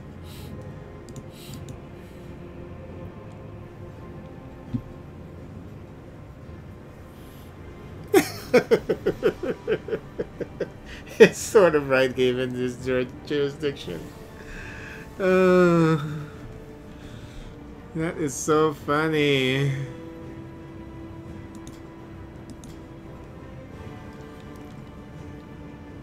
Oh, I can tell Raimi and the whole run is dead, so I can still finish. Okay, you know what? I'm okay with that. But I read the quest wrong. I thought you can just... Part of the quest is kill him. So we made a decision to kill his ass. He was being such a dick. You know, when someone's being such a dick to you, sometimes you don't have an option. You know, sometimes the best thing to do is just kill the motherfucker. You know, he asked for it. He asked for death, and I delivered it swiftly. He's like level 18.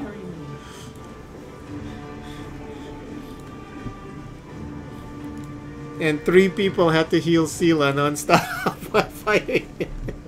That was a really, it's a pretty funny fight. Okay, so yeah, I'm okay with that now. Okay, well, that's fine. We made a decision. We're gonna stick with it.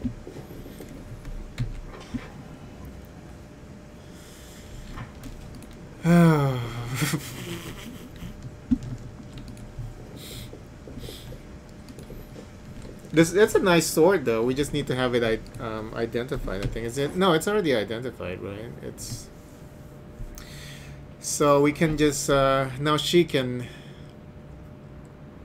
1 to 8 damage. Now she gets a sword that's 2 to 9 damage, and it has cold iron, and it also has +1 cold iron. Additional 1 up to 3 damage to chaotic creatures. Okay. Yeah. and then we give Holran's sword to like Sela. You would think that Sela would say no. I don't want that sword. Because she's so holy and all that. But she's still gonna use it. Oh, Sela. Let's try going this way. She's like, nice sword. I'm just gonna use it.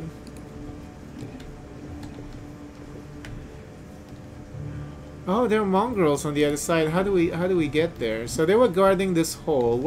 What hole are they guarding? Like...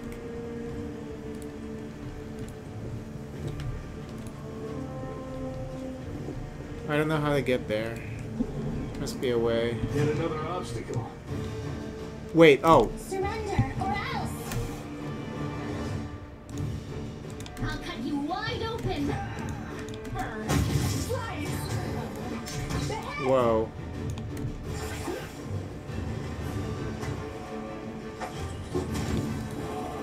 Move back, lad.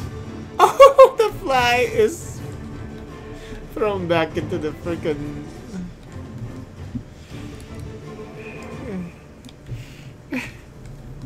thrown back into the hole. That's really funny. I won't let you hurt my friends. Okay.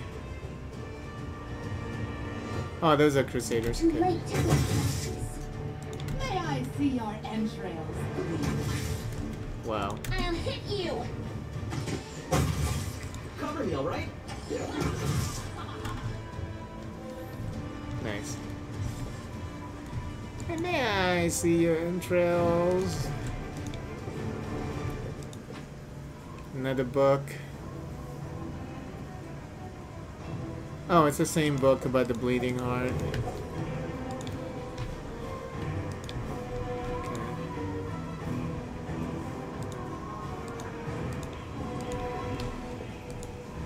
We're gonna get in trouble for killing Holloran though, I can tell.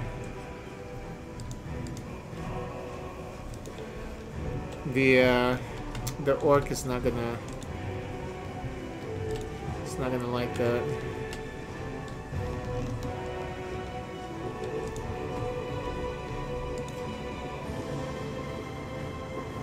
Pretty good, aren't I? Wait. Okay.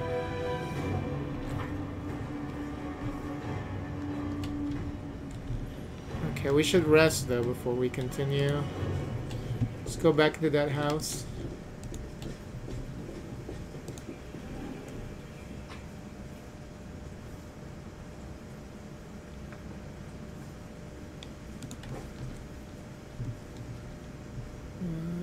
Should we rest or should we just... We should keep going. Bark skin is like a 30-hour fucking buff. I mean 30-minute buff.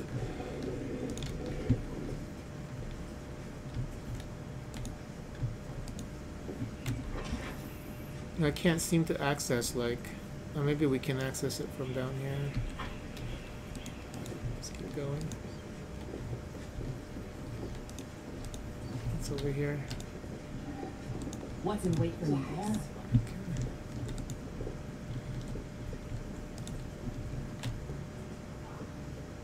I did it. Gray hair, ashen skin. This person fell prey to Nabasu. The demon sucks the very life essence from its victim and transforms them into ghoul. Okay.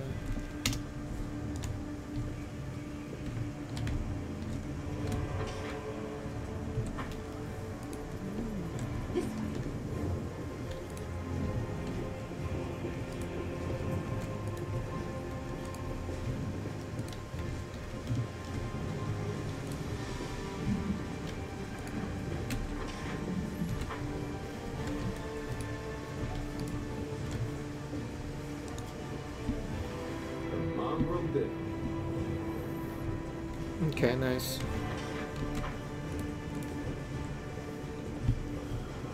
Oh no, we were here before. Okay. We're trying to get to the other side of this wall.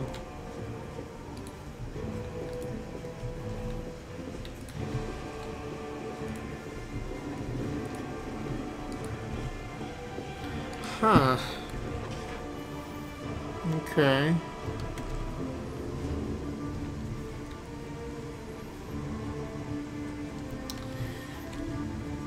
Maybe we can't access it at this time. Let's just head back to the inn. 920 pounds of loot that we can take with us.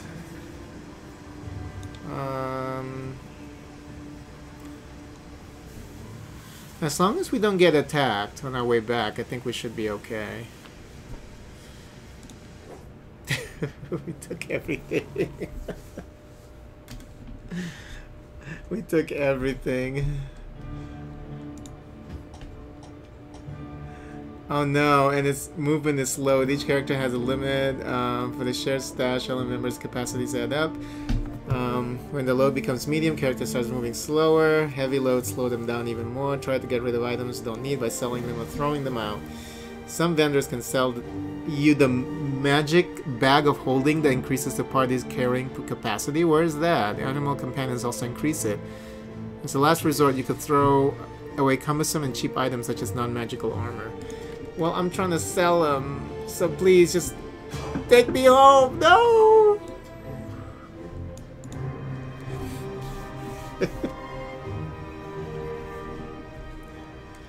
Okay, we should be okay though, I think. Oh, this is just an encounter. Okay, nice. Who's Nenio? Wearing a robe? Check. Baphomet symbol around the neck? Check. Crazy eyes? Check. Note to self. Bring a mirror next time to be able to adjust the optimal level of eye craziness. Everything is ready for the experiment. What's the name? That's the character from Final Fantasy VII. It's part of the new DLC. What's the name?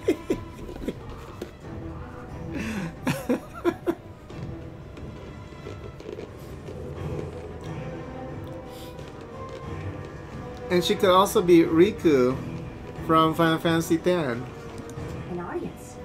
Problematic, but not critical. You there, girl. Stay out of this.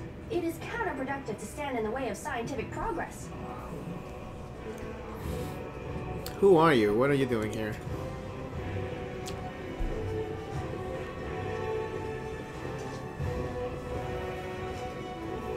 Who's that? I don't know her. Greetings, boys and girls.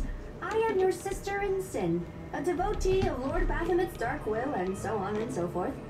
She looks like one of us, but she talks kinda weird. Who's there with you? Who? Oh, them. Just an audience. They don't matter. Consider them a supplementary component of the coming experiment. Shrug, remaining silent. In the name of our Lord Baphomet, please be so kind as to undertake a little test of your competency in our wicked cause. Let's start with something simple. So here's my first question. What is Lord Baphomet's favorite weapon? We will not answer to you.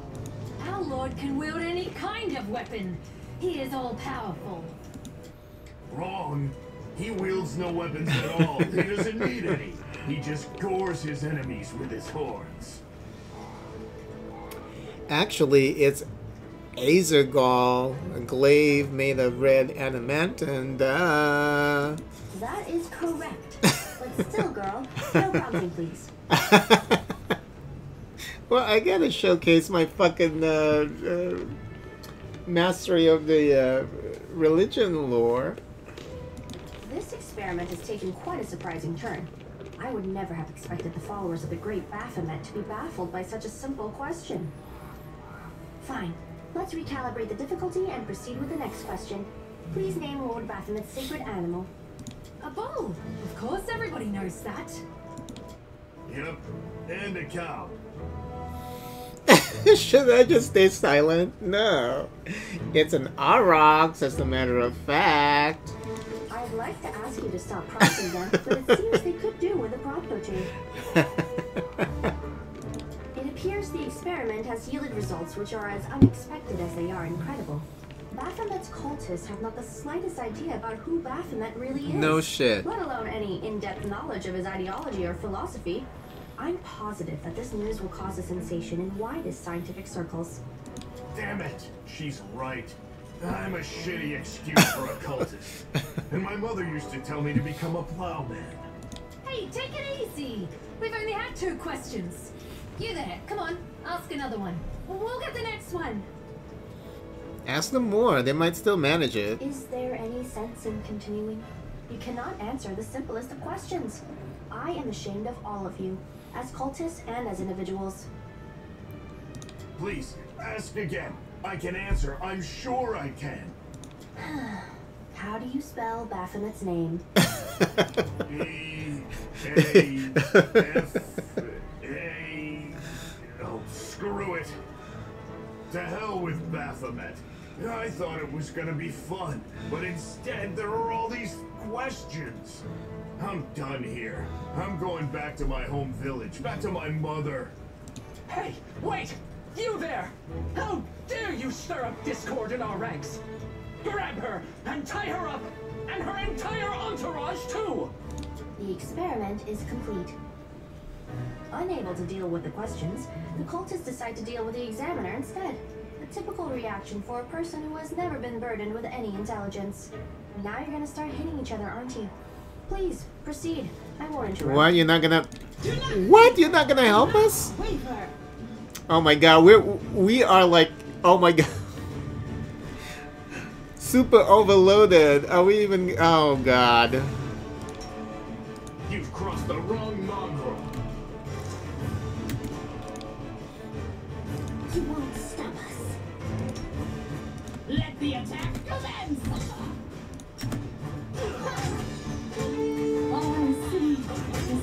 Oh!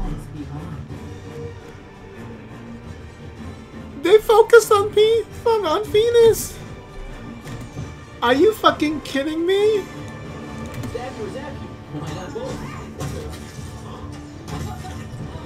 Fuck you.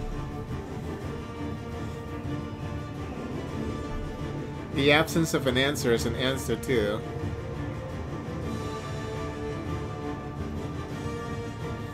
Ooh. The result is statistically predictable, especially considering their intelligence level. What about you, girl? Are you ready to answer some questions for the good of science? Let's proceed with the experiment. My first question is simple. Which colors does the goddess Ione prefer? You're absolutely convinced the correct answer is red and white. Because I have that lore expertise. Who are you? What is this all about? I am the one asking questions here. Answer them, and then I'll satisfy your It's curiosity. red and white, you ass. This answer is correct. It is comforting to meet at least one educated person in the melting pot of ignorance that is Canobras today. Let's proceed. Did Aradin take part in any crusade before he died? Immortal Arslanti, who raised the Starstone from the bottom of the inner sea, and is so doing founded the city of Absalom and ascending to godhood. Prophecy told his return to Galorian and the beginning of a new age of glory. On the eve of his return, however, his clerics cut off from his power, and terrible storms racked the world. Now presumed dead, Aradin's demise ushered in the current age of lost omens. Okay. Failed! Oh no! Oh no! I don't know this answer. Okay, let's read his lore here.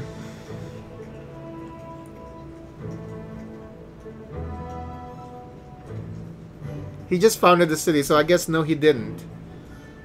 Your answer is correct. Aradin's death I'm so is smart. 606, and that is precisely the year when the world was opened. The first crusade started back in 4622. Your knowledge would make Mendev's crusaders proud.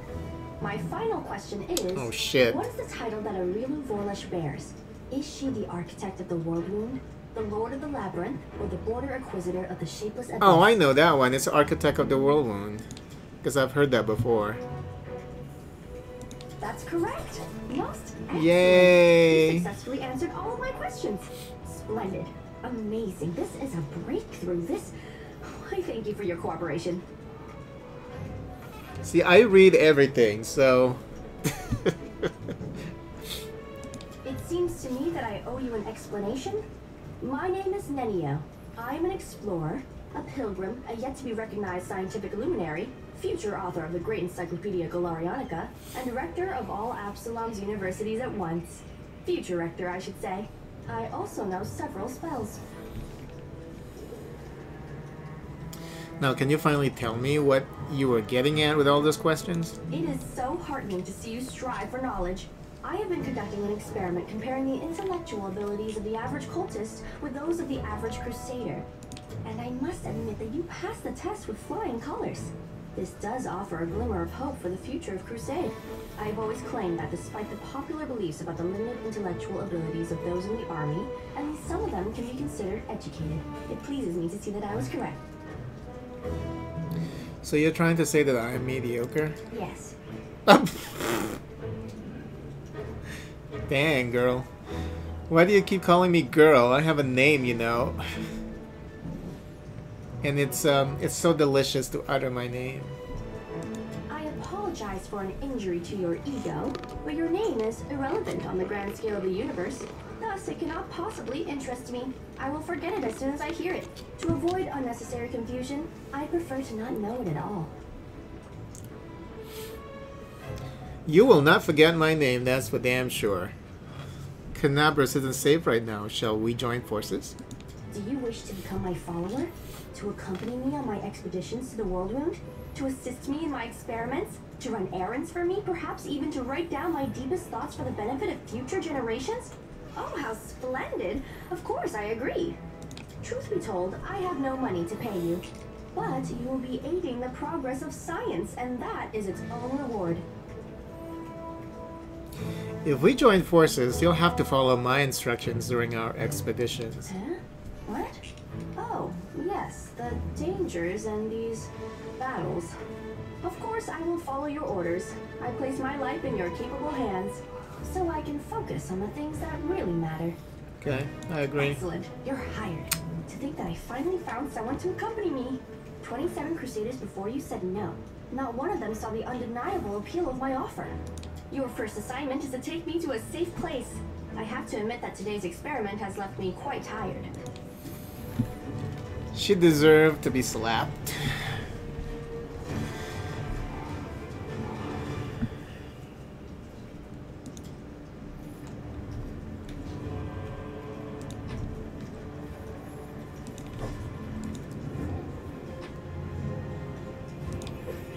Well, we might as well just collect everything at this point, because we're just going back home.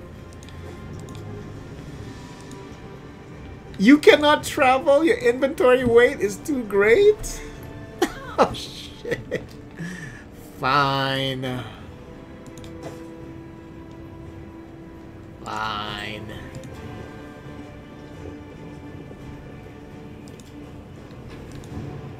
What? I still can't travel? Okay, this is ridiculous. Okay.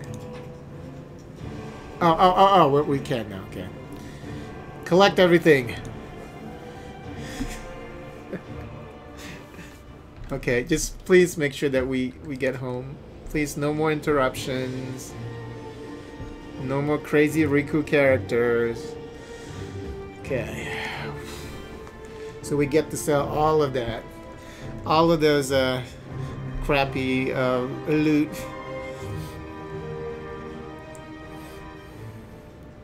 Okay, so first thing we need to do... Oh, we got more people here now.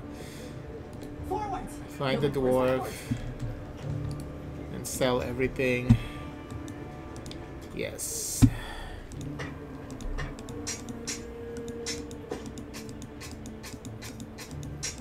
Gonna be so rich. Oh, no.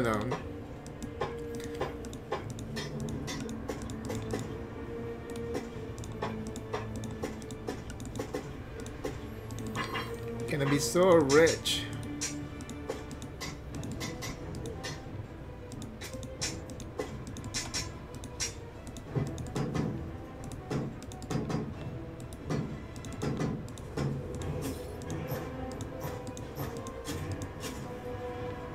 Whoops.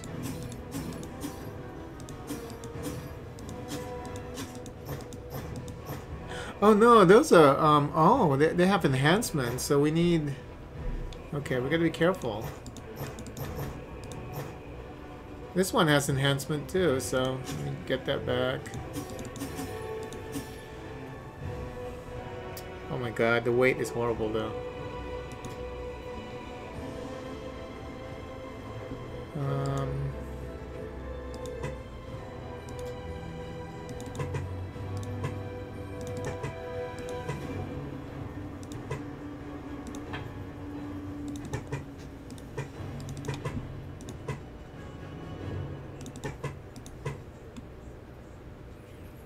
Do we want to keep the wine?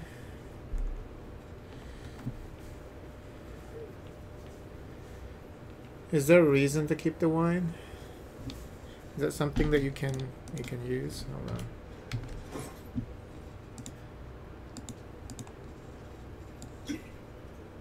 Get it off me! No, you can't. Okay, so you probably just use that for cooking or something. We'll just sell it for now because they're too heavy.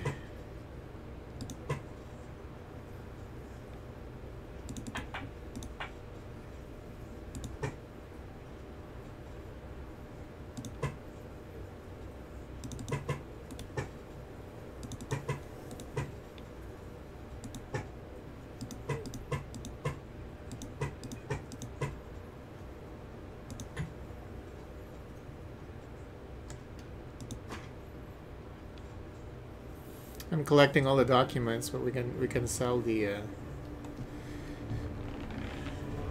duplicates.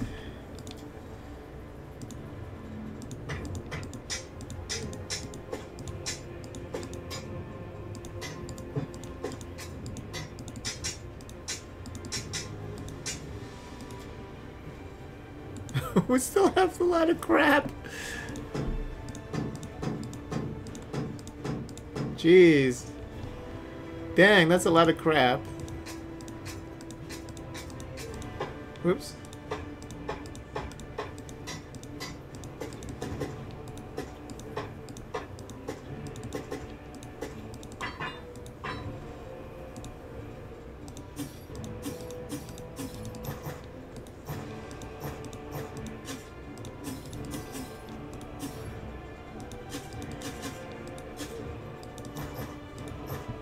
Oops. How come I'm so overloaded?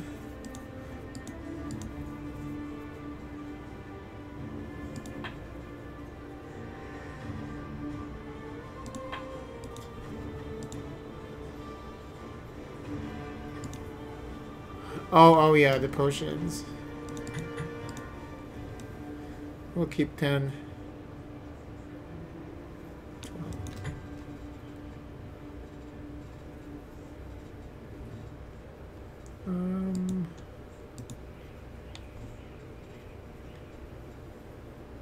I don't like that a lot of these actually have weight on them.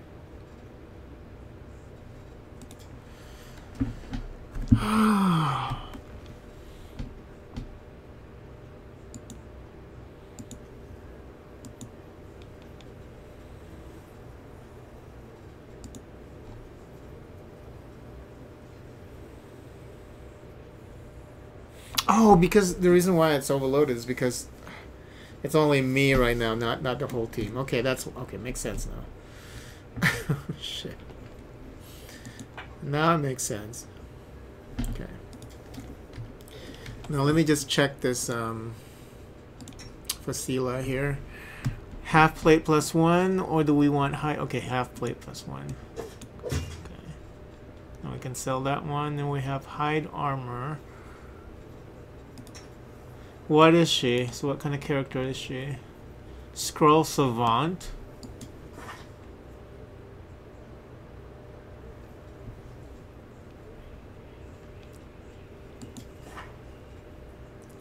Create Pit. And then she can cast Mirror Image. So she's a level 3 wizard. Okay. How is she a level 0 paladin? Oh, because it's part of her build, I guess. Her build is what? Just mostly warrior? But not a paladin specialization? It's interesting.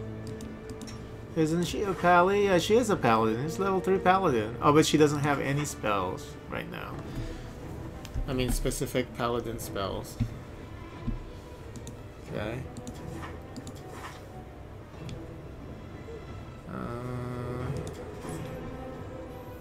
Okay, so who can we give this to? Maybe we can give the armor to her. No, because she's already using that, because that's gonna be, it doesn't stack. It's gonna tell me it doesn't stack. Yeah. And he has one of these too. Braces, armor +2. But this has an enhancement though, so maybe take that off. Let's give her this. And then for her, she can use. Oh yeah, she can flip this. Okay.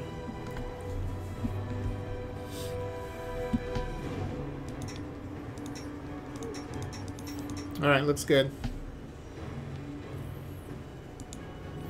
She's carrying too much right now. Like when she goes to town, she's carrying too much. Okay, so the encumbrance has no effect when you're in town, so that's good.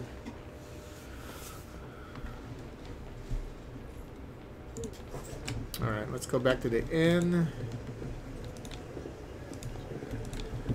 And go rest up, and then I'm going to take a break. So I've been playing this for 2 hours. Okay. Uh-oh, here we go. What's going on?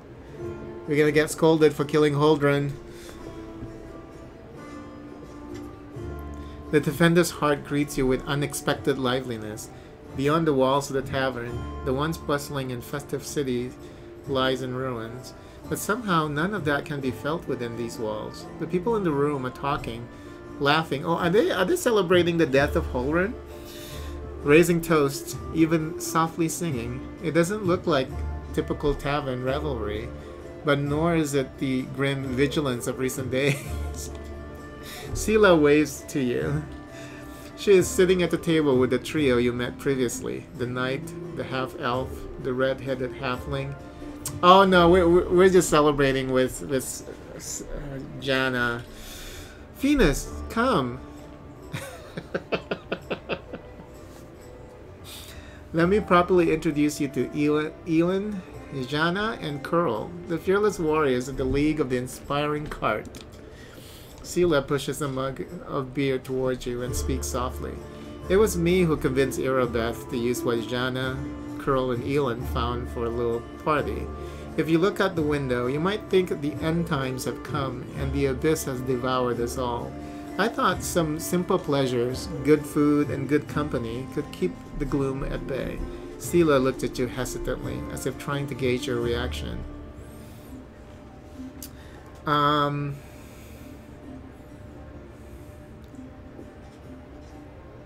We're just gonna go with the chaotic response. Have I ever turned down merrymaking and good company?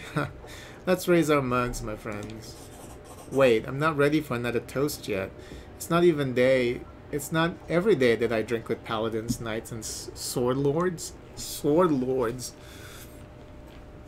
The Aldori sword lords arose when famed swordsman Baron Syrian Aldori agreed to train select groups of pupils in his dueling techniques.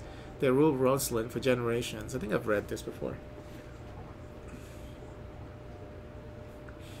Obsessed with personal standing and honor. Probably not. Okay. Hey, are we just going to sit here with grim faces? I say we get to know each other a little better so we have better reasons to toast. Like, killing somebody like Holren should have been, like, so impactful that you get, like, a reaction from that. So I think that's a miss in this game. Because Holren is like, you know, he's very famous. He's the head of the Inquisitors. And people don't like his methods. But people fear him. So when you kill somebody like that, unless they don't know about it, but Sela knows about him being dead, you know what I'm saying? So I think that's a miss. Tell me about you and your order, Elin. As stories go, it's not very entertaining. I was born far to the south, in Andoran. Nation of the people governed by the principles of common rule which grant every citizen a voice, Andorran holds the reins of its own destiny in strong hands of its people. It considers itself the birthplace of freedom. I lost my parents early, led the life of a simple mercenary, but often questioned the path I had chosen. I am proud of my sword skills. I enjoy training in drills and not afraid of battle, but risking my life for coin? It takes a special mindset to choose that lot with no regrets. You have to ask to risk your blood. You have to want to risk your blood. I saw too many of my friends die, and I wondered if it was worth it. So in the end, I decided to choose another path. Now I'm going to lay down my life. At least it will be for a good cause. That's how I ended up in Mendev and became a squire for the Houndhearts. It's a small order.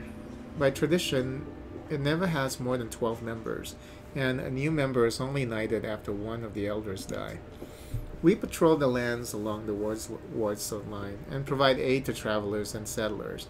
Unfortunately, death is common among the Houndhearts. I became a full knight 2 years ago, after laying my mentor to rest, but I'm content with my choice. My place is among the Crusaders. Have you been serving in the Eagle Watch for long, Jana? I signed up 4 days before the demon attack. Am I lucky or what? Jana lets out an overly boisterous laugh. I'm an apprentice of a famous fencing master from Mavon. Okay, I've never heard that before. One of the most stable of the river kingdoms, it became a refuge for the Aldori sword lords who fled Roseland during the rule of the Coral the Conqueror.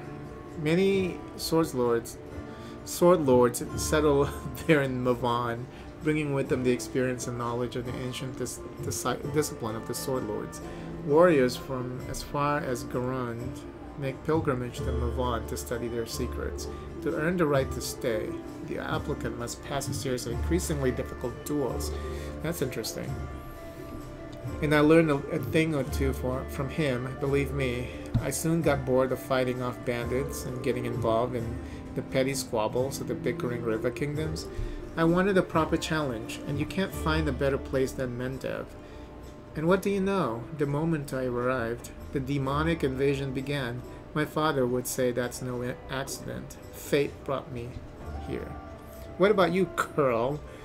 How did you end up being among the condemned?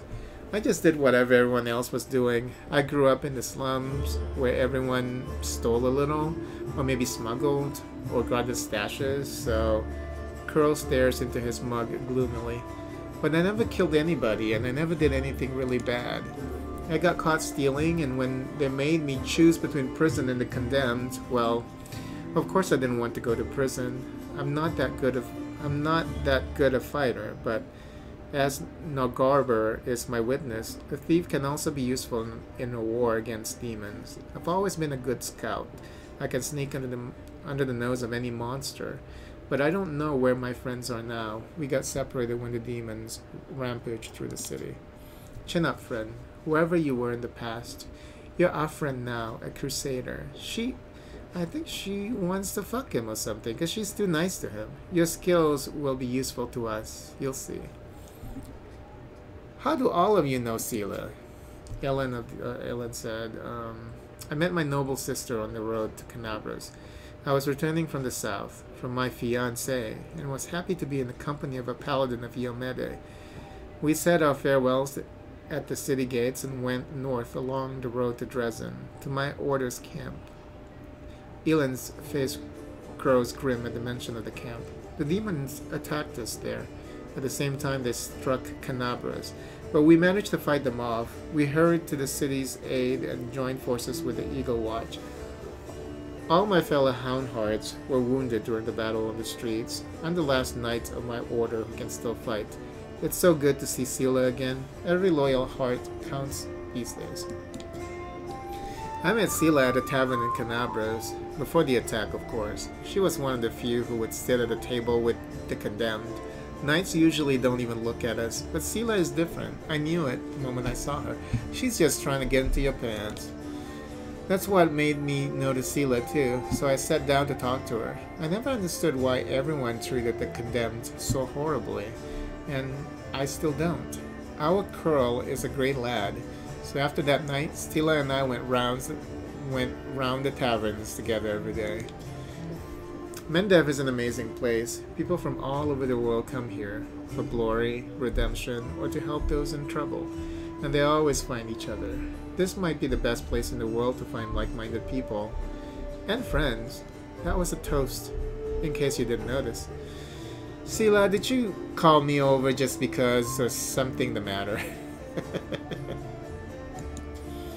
I didn't just want to talk about today's celebration, you see. Elend is in trouble. I want to help him, and I don't know anyone else in the city I can turn to. Oh my god, really? His fellow knights were all wounded in battle. I thought we just wanted to celebrate. Now you're asking me to do something for your ass.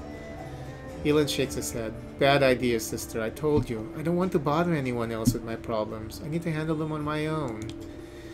Oh, come on. Hiding your sadness from your friends is no way to live. Curl is right. Venus helped me find you. Without her help, I'd still be looking for you all over Canabras. So, Elend, come on, stop being so stubborn. Tell me more. The young knight shakes his head. In all truth, I do not wish to impose. My problems are just minor troubles. A paladin of Iomede and her friend certainly have more important things to do, especially now that Canabras has been overrun with demons. If I've learned anything in life, it's that there's nothing minor about good and evil. Sela begins seriously, but then her smile lights up her face. Take the three of you, for example. It seems like all you did was save one card from some lesser demons. But look how many people are happy now.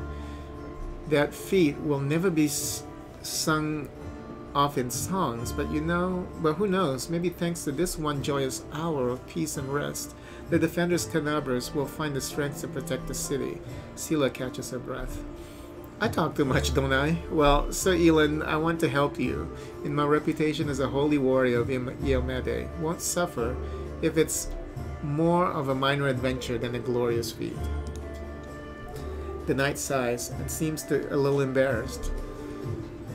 Alright, I'll explain. The life of a crusader has given me more than just a purpose and a chance to serve a righteous cause.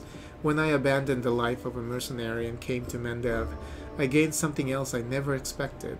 It's here that I met, may all the ladies here forgive me, the finest girl in all the world? It's a miracle she found any love in her own heart for a burglar like me, or for a bungler like me. But I'm not about to let this miracle go. Not even the demon lord Descari and all his demon army can stand in my way. Luckily, my beloved is now safely away from Canabras. For half a year I've been getting up my courage to propose to her. I even ordered a ring from Derek Sunhammer, the best jeweler in Mendev. Independent nightly orders live mostly off donations, and I'm not what you would call rich, but I so want to make Kiana happy. She's that materialistic though? I mean, won't she be happy you just give her your dick? Oh, it took me 3 months to find a jewel the same shade of her eyes, and twice that long to scrape together enough money. Master Derek's work was worth it, but I lost the ring during the demon attack. It'll probably never find a worthy replacement. The ring is most likely still at the Hound Heart's camp outside the city. Elend and his friends didn't have time to pack up their camp. First the demons ambushed them, and then they rushed off to help Canabras. I think we should at least go there and check. Not right now, of course, but once the situation in the city is under control. Okay. What could we run into at this camp? My friends and I killed 2 large demons stuck in the camp, then rode straight to the city without spending any more time cleaning up the rest of their band. It was only a few imps, but they might still be at the camp. Of course, this was a while ago.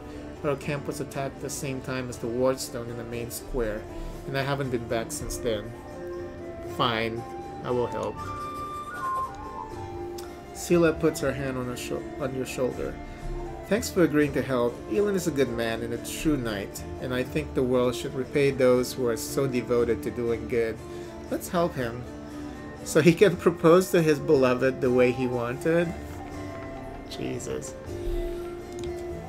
Sela, I hope you can convince Arabeth to let me go with you when you do this.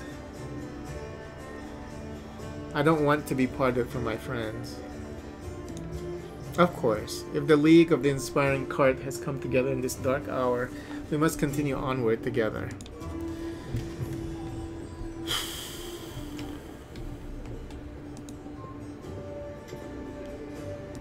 That was a lot. Okay. Let me go rest, and then... oh, Ember's in here. What are you doing in here? Amber. Okay.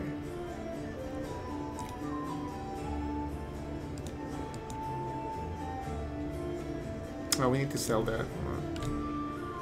What's in wait for me there, I wonder?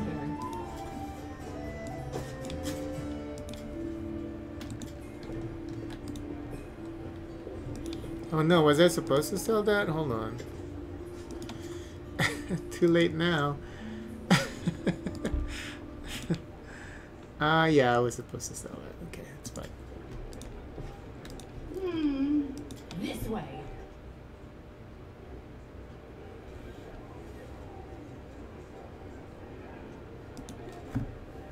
When Ayamade became a goddess, her friends probably missed her a lot, huh? They would have been happy for her, silly. She turned into a goddess. It's not like she moved to Garand.